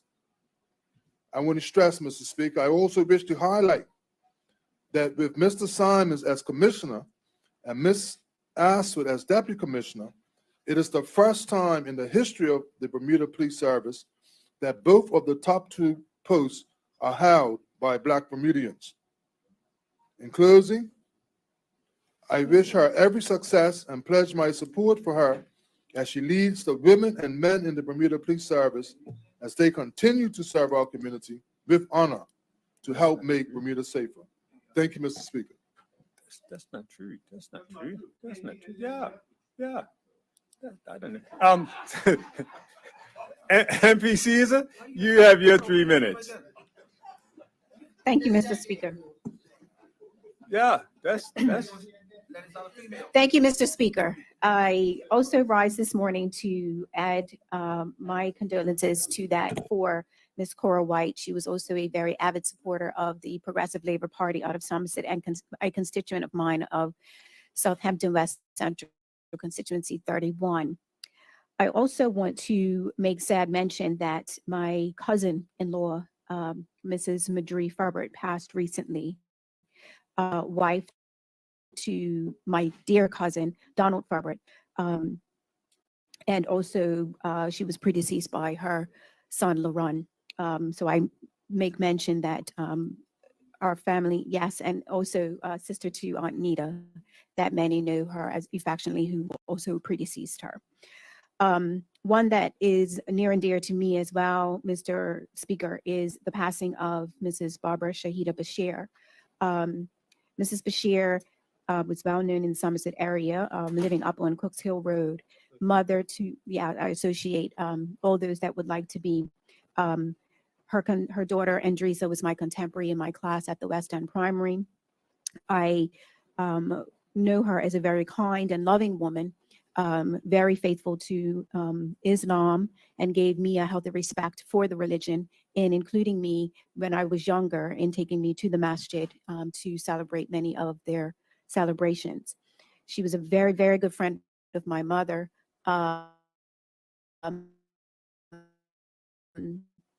Talking and just enjoying each other's company. So I also would just like to send out my condolences to the family and especially to my mom. This is a hard one for us. On a lighter note, Mr. Speaker, I would like to, well, maybe prematurely, but say congratulations to the sorority of Delta Sigma Theta, my sorority, the Bermuda Alumni Chapter, who will be holding the Children's Reading Festival on, and all those that want to be associated, all of the D9, yes, associate them on our pinnacle event that is coming up on Monday, the Royal edition of the Children's Reading Festival, which is our most notable event in our calendar and also in the community. Many young people come, get free books, and we are doing it up this year. So I just want to say congratulations to the committee on going to put on a fantastic event and invite all to please come by. Thank you, Mr. Speaker.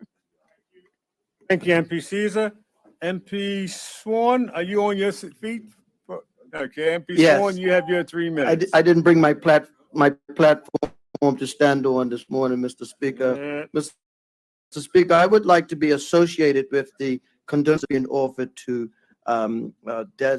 Deborah Nesbitt, Nee Bassett.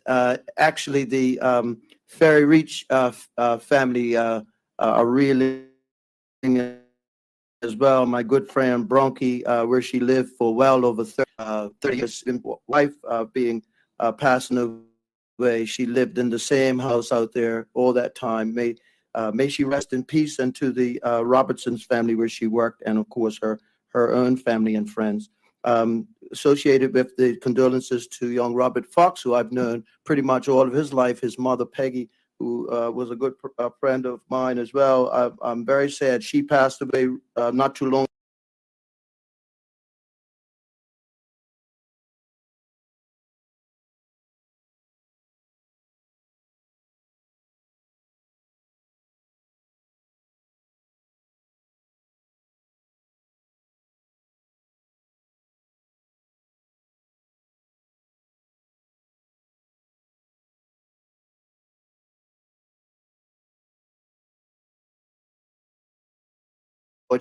Who now lives at Dorothy Crane, who is the epitome and MP Fogo would like to be associated with those congratulations sent by MP Ming earlier.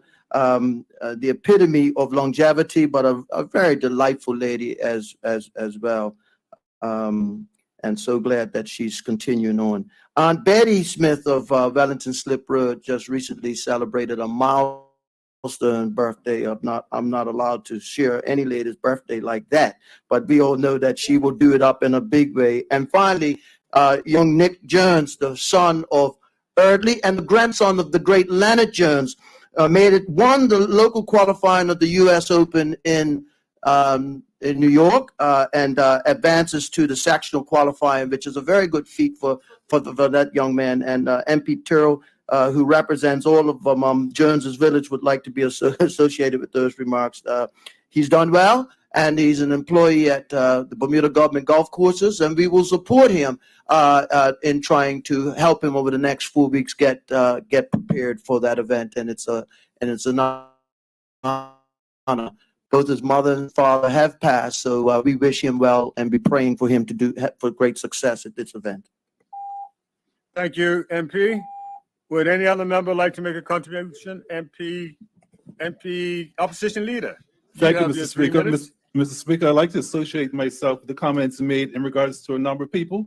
Firstly, I'd like to speak to Michael Showers and Bridget Riley. They're both from Warwick. We went to school together, and I'm telling you, it's making me rather nervous that my contemporaries are passing away in such untimely manner. In addition, I'd like to associate myself with the comments made in regards to Anthony Rebane. He is a close family friend. He's been a friend of my father's forever in the shooting clubs, the Coral Reef Rifle Club and the Knights of the Round Table.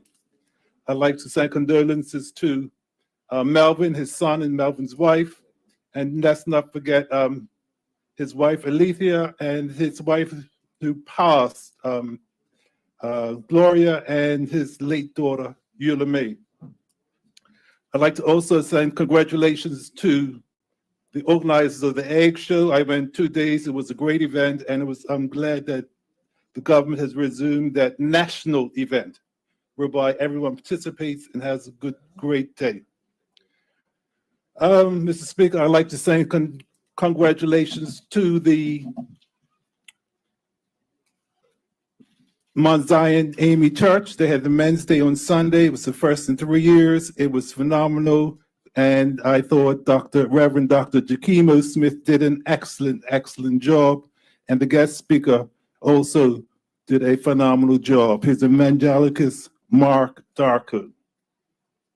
Mr. Speaker, I'd like to also send condolences or associate myself with the comments made in regards to Diana Mahoney. She's a constituent of mine. I've known her for many, many years. Again, concerned that these people, my contemporaries, are passing on. Mr. Speaker, I'd like to also associate myself with Rowan Vickers. I have known him as a youngster. I'm a trustee of the Arts Foundation, and he was one of the first recipients, and he's doing great things in the theater and TV overseas, and he is a shining up example of what Bermudians can achieve when they set their minds to it in the arts. Mr. Speaker, I'd like to also associate myself with the comments made in regards to Deputy Police Commissioner Naima. That's what I saw her at the Peppercorn ceremony. We had a great chat. She's very excited and ready for the challenge, and I wish her all the very, very best. And in closing, Mr. Speaker, I'd like to, on behalf of the One Bermuda Alliance and the people of Bermuda, send congratulations to King Charles III and Queen Consort Camilla on their coronation tomorrow. And I would also like to send my best wishes and support to 14 Bermuda Police Service, Bermuda Regiment soldiers and Bermuda Police Service professionals who will be participating in the coronation tomorrow. Thank you. MP Anthony Richardson, would you like to make your contribution at this time? Yes, sir. Mr. Go right Speaker, ahead. to members present and those in listening audience, I'm going to do two positives. The first one might seem a bit strange, but it is a positive, and that is to recognize the life of Miss Sheila Yvonne Simons Johnson. To me, she was my primary school principal, And because we went full circle. At that time, for me, it was in 1974 when she became the East End School primary principal. And in more recent times, she was actually one of my constituents. And I smiled because I went canvassing one day, and guess what? Couldn't find her. And ultimately, I found her at another constituent's house, which is Mr. and Mrs. Italian and Peter Souza. And as part of the comments at her homegoing service, they commented that she was, everyone knows, a long-time and long-term educator. But one of her comments was, guess what? She believed in disciplining the old-fashioned way, the strap. And she could not imagine teaching children nowadays because, of course, we have removed corporal punishment from the school system. And so that would not have went very well for her. I also want to commend what I believe is one of Bermuda's church secrets, and that is the location where her service was held at the Crow Gospel Hall. It is such a small physical site on the side of the road, but when you go and attend, it is absolutely beautiful inside in terms of how they were able to renovate and extend it to a very, very magnificent facility. Sound like Secondarily, first Mr. visit, Speaker, I want to Sound commend like his first visit, the eh? children, the entire ecosystem at Harrington Sound Primary for two things. One is belated in terms of they were successful in the inter-school sports for the primary schools. They actually won both the boys and girls divisions, plus some of their children, some of these students were actually the they won the best when it came to the athletes. Secondarily, and more recently, last week, I was able to attend the Spring into the Arts, as the minister mentioned earlier. For them, they focused on the P1 and P2s, children age 5 and age 6. And the idea was to talk about the gardens in our lives, about how there are weeds sometimes, and how do we deal with the weeds. And so to the principal, Miss Cindy Weeks, the entire students, the parents, and the educators that are there, I was also impressed, as always happens, whenever children are involved, the assembly hall is completely full. I don't know one of the children's names, but I want to say to the cauliflower, she was absolutely excellent. For some reason, something happened. She started crying. She went off and came back and finished out in a wonderful set. And so to Harrington Sound Primary, congratulations and well done. Thank you. And Minister Furbert, you got up pretty very quickly that time. You have your 3 minutes. Yes, thank you, Mr. Speaker. Mr. Speaker, I do want to send condolences to 3 of my constituents within the St. David's community, and I'm just going to associate MP Levita Fogo as well. Mr. Ricky Picture, sending condolences to his family, as well as Mr. Lou Allen Fanshawe Picture, commonly known as Tommy. Condolences to his family as well. And then also Mrs. Helen Francis. Ms. Helen Francis was a supporter of the Progressive Labor Party. She also, people may know her from Shopping Center, as well as the Bermuda Historical Society Museum in St. George. She worked there as well. She often helped my constituency out with events. And so she will be a huge miss to our particular branch. And I'm just wanting to send condolences to the family of all 3 families and the St. David's Islands community as well. Wanting to send special congratulatory remarks to Yushay Andrade, who represented Bermuda in the World Bocce Cup competition. She won a silver medal for Bermuda. I'm going to associate everyone in regards to Yushay's her achievements. Well done, Yushay. Also wanting to send congratulations out to, and I have to do this. I have to acknowledge this, and this is the charity home. You may have seen recently in the paper, they've released their annual report of what they provide, the service that they provide in our community for the prevention of homelessness. All of those charities that are out there, or organizations that are out there providing services, trying to help with the prevention of homelessness, I applaud you. But particularly Home, who has newly come on board, they have been able to housed 52 formerly homeless persons, prevented 70 cases of homelessness, and took on 70 clients and provided intensive case management to 24. It is a very challenging conversation when it comes to homelessness. However, I do want to applaud all of those charities who are willing to commit to put their annual reports out to the public so that they can demonstrate how they are using their funds to be able to help persons in our community. Thank you, Mr. Speaker. Thank you. MP Pearman and then Deb. Thank you, Mr. Speaker. I would like to send condolences to the family and friends of Mr. David Mello, who for many, many years worked at HSBC and before that at the Bank of Bermuda.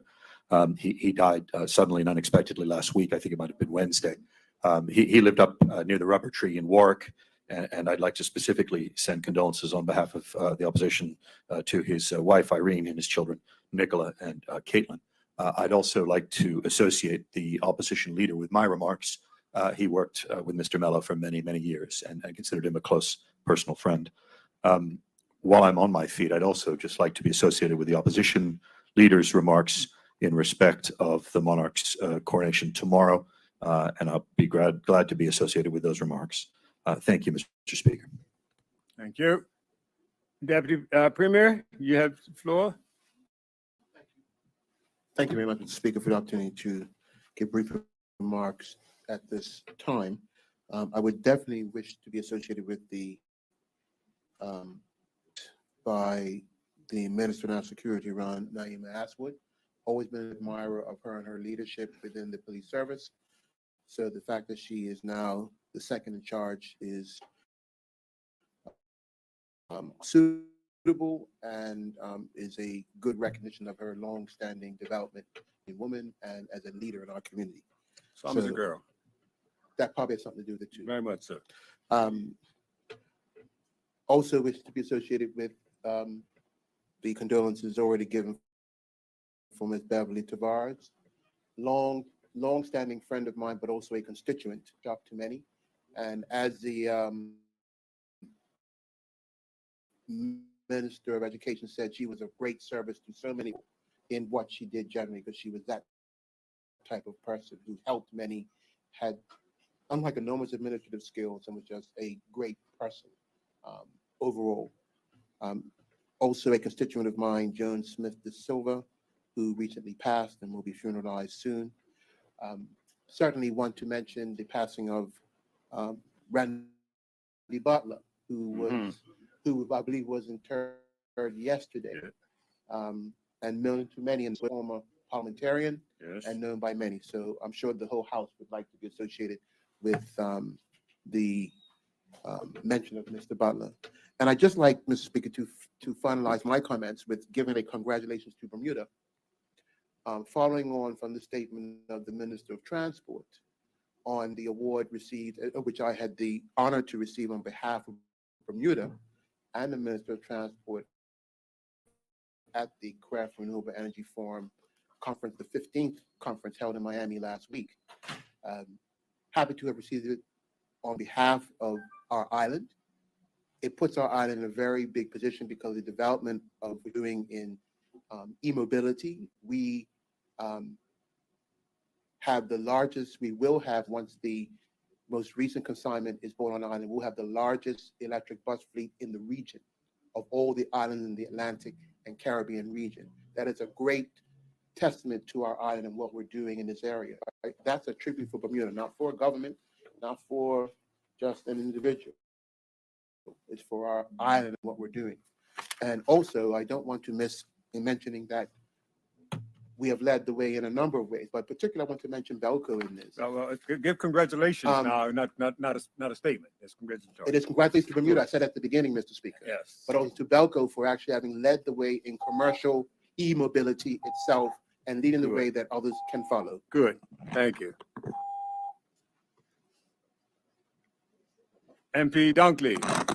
Thank you, Mr. Speaker. Mr. Speaker, I'd like to send congratulations and thanks to the government for putting on the Act Show again this year. It is a great cross-sectional community event and was well attended, and I think people really look forward to it in this, not only this year, but in coming years. Mr. Speaker, I'd like to also add my voice to the congratulations to the Deputy Commissioner of Police, Nahima Asquith, on the momentous appointment, a fine lady and well-deserved appointment as the Deputy Commissioner of Police. Mr. Speaker, I'd like to take this opportunity to send congratulations to Fire Chief Dana Lovell on being appointed the Chief Fire Officer. I was blessed to be in the volunteers with Chief Lovell in the early 1980s, and I reflect fondly on the training and the camaraderie and the good times we had with that entire class. It is indeed heartwarming to see the young man progress up the chain. I think he'll do a very, very good job. Mr. Speaker, I'd like to support the Honorable Opposition Leader in the congratulations to King Charles and Queen Consort on the coronation tomorrow. I wish them the best of health, happiness, and progress going forward. And Mr. Speaker, on a sad note, I'll end with condolences to a constituent of mine, Mr. Carlos Palacio, who passed away just recently. A very, very strong family man who was never home when I went by, but could be assured when I was canvassing and associated with the Deputy Premier, Walter Rabin. I always missed him when he was home, but he would always catch me when I was out canvassing on a drive-by with his car, and he'd be sure to stop. And so to his family, deepest condolences in passing of a fine man, a fine family man. Thank you, Mr. Speaker. Thank you. Minister Campbell, you have your 3 minutes. Thank you, Mr. Speaker. Mr. Speaker, I'd like to send congratulations to two young Bermudians, Mr. Tamai Williams and Mr. Jaquan Boris. They both have recently completed an 18-month leadership development program at the Hamilton Princess. Mr. Williams will be taking up or has taken up a position in the 1609 restaurant as assistant manager. And Mr. Jaquan Boris will be taking up a position of management in the housekeeping section. I want to wish them all the best as they embark on a new career, and well done. Also would like to thank the owners and management of the Hamilton Princess for continuing to invest in Bermudians. Thank you, Speaker. Thank you, Minister. MP Famous, to play you the anchor this morning. Good morning. I'd like to start off with some sad news. Passing of Mr. Charles Poole, originally from Ponyville, Miss Laverne Birch from Devonshire, Clarkson Smith from Green Acres, Devonshire, who cousin Bishop mentioned earlier, Mr. Bubba Harris, who was uncle to Minister Rabin, Miss Tiffany Rayner of Upland Street, Devonshire, Miss Mary Lou of Cloverdale Road, Devonshire. And as MP Caesar said, Mrs. Madrie Furbett, Aunt Madrie, and Major Butler, who was one of the gentlemen who taught us to be officers and gentlemen. And also someone from close to this area, Mr. Michael Wade, also known as Sabi. For anyone who's ever frequented establishment down the road called Swinging Doors, they would know this Mr. Sabi was one of the, what's the word they call? Mixologists. Yes, mixologists, right? Mr. Speaker, echoing what the Deputy Premier said, I would like to give congratulations to the Departments of Energy and Transport for their work in electrifying our bus system. We are the envy of the OTs, none of them have public transportation, much less electric transportation. Also echoing the comments and the comments of the Deputy Premier, Belco is leading the way in renewables as well, contrary to what some people think. Mr. Speaker, one of the challenges of loan breaks is that when you come back here, we have these long lists of persons that have passed. And I would like to also give condolences to your family, the Showers family, for the passing of your brother-in-law. Thank you, Mr. Speaker. Thank you. Does any, MP Wade, you have your 3 minutes. Thank you, Mr. Speaker.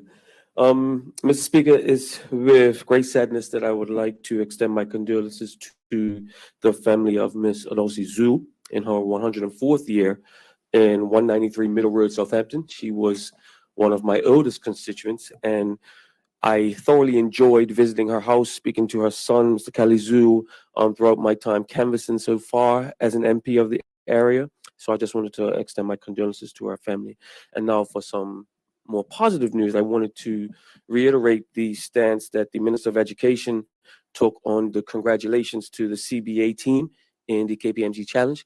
To win that with a two-person team with all the other schools involved was indeed a great accomplishment for the team, for the school, and for those individuals.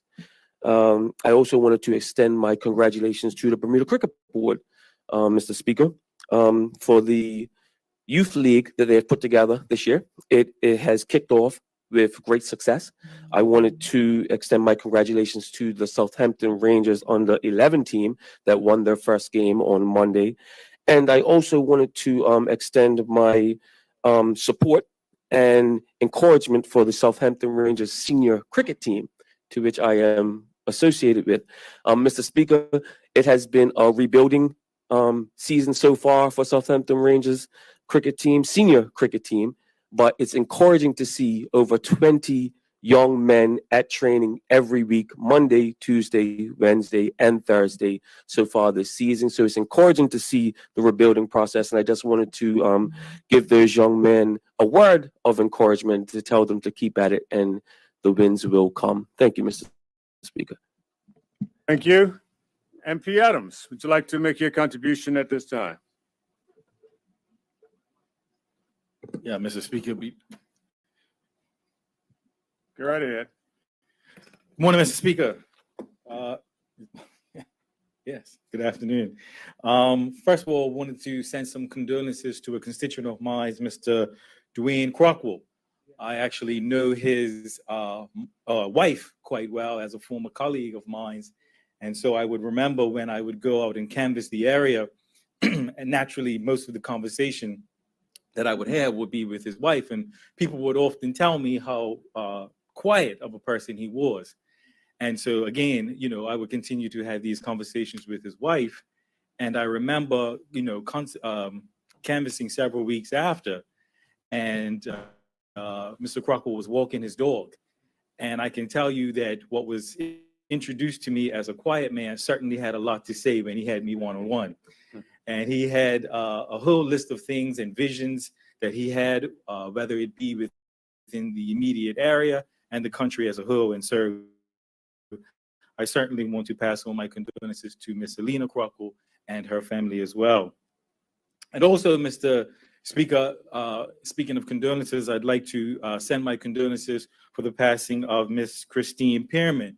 I know her daughter quite well. And so many times I grew up with her daughter and would be in their household. And she was, I remember some of her teachings of numerology, which she was passing on. I certainly will take with me with her passing. But on a more lighter note, Mr. Speaker, I don't know if this has been said, but I want to send congratulations to all of our athletes that represented Bermuda in the most recent Carifta Games. Whether it be on the swim team or the track team, all of them represented Bermuda well, and we are proud of their accomplishments and achievements. And I'll end on this note by congratulating Mr. Mariko Thomas on his new role as the president of the Chamber of Commerce. As chair of the BEDC, both him and I had some early conversations on how the two organizations can find synergies for the betterment of entrepreneurs and the owners of small and medium-sized businesses. And so I wish him well. And with that, I'll take my seat. Thank you. Thank you, MP Adams. Any other members? Mr. Birch, I see you looking around the time. Would you like your so you have the floor now. Thank you, Mr. Speaker. I'd like to be associated with the congratulations to both the new Deputy Commissioner of Police, Mr. Naeem Aswad, and to the new Chief Fire Officer, Chief Lovell, both of whom I obviously had an opportunity to work with when I was in the regiment, and found them both tremendous officers in their field, and I wish them the best and the greatest success in their new endeavors. I'd like to Mrs. Dulcie Zhu, who has been a neighbor of mine for about 40 years, maybe a little longer than that, actually. And of course, I know her son well, Kelly Zhu. Extend condolences to that family. I'd also like to extend condolences to the family of Major Randall Butler, who I served with in the regiment for a number of years. He never changed. He was always the same, calm, cool, and collected, and willing to help anybody as he came along his way. And so I extend condolences to that family. Mr. Speaker, I'd also like to, extend condolences to the PLP in the acknowledgement of a former member of this House, Mr. Reginald Burrows, in renaming their headquarters after him for the considerable work that he did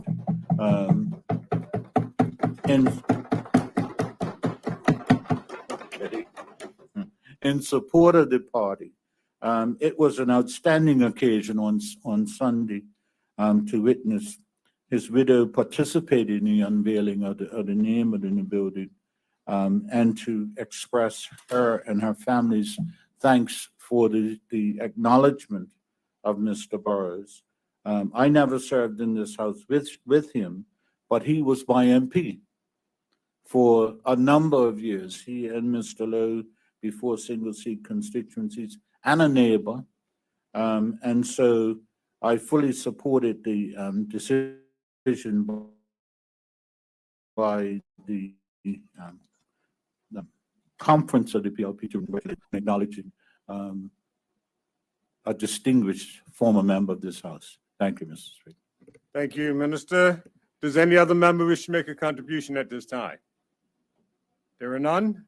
Before we move on, I think MP Pham has summed it up correctly when he said that when we're away from this House on these breaks, it seems like we come back on this first day, so to speak, with numerous acknowledgements of those who have passed and done other things in our community. But it seems like we've had an extra high number of deaths during this period of members throughout our community, and there's many that I would like to be associated with, and I'm going to leave it at that, because if I went down all of the list, we will be here for some time longer.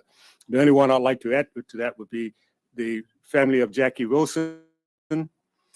Jackie Wilson was not a daughter of the soil, but she was an adopted daughter of the soil. She married Mr. Sammy Wilson, Bermudian from Sinky Bay, and Bermuda became her adopted home, and her family.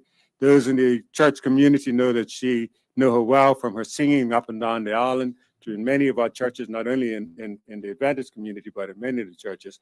And her death was extremely untimely for all who knew her. And we would like to express our condolences to her husband, Sam, her son, Zachary, and her daughter, Samara. And there are many others in the room today who would like to be associated with that. And as I said, there are many deaths. There are many of us who like to be associated with all the remarks that have been said today. With that, we'll now move on, and it is 12:25. We're going to make sure we get the bill tabled this morning before we break for lunch. How's that? So the next item this morning is matter of privilege. There are none. Personal explanations. There are none. Notice of motions for the adjournment of the House on matters of urgent public importance. There are none. Introduction of bills. There's one bill to be introduced this morning by the Minister of Transport. Minister? Thank you, Mr. Speaker. I'm introducing the following bill for its first reading so that it may be placed on the order paper for the next day of meeting. Insurance Amendment Act 2023. Thank you. And that was introduced on behalf of the Premier. Yeah, for the who's Premier, off the yes. island. Yes.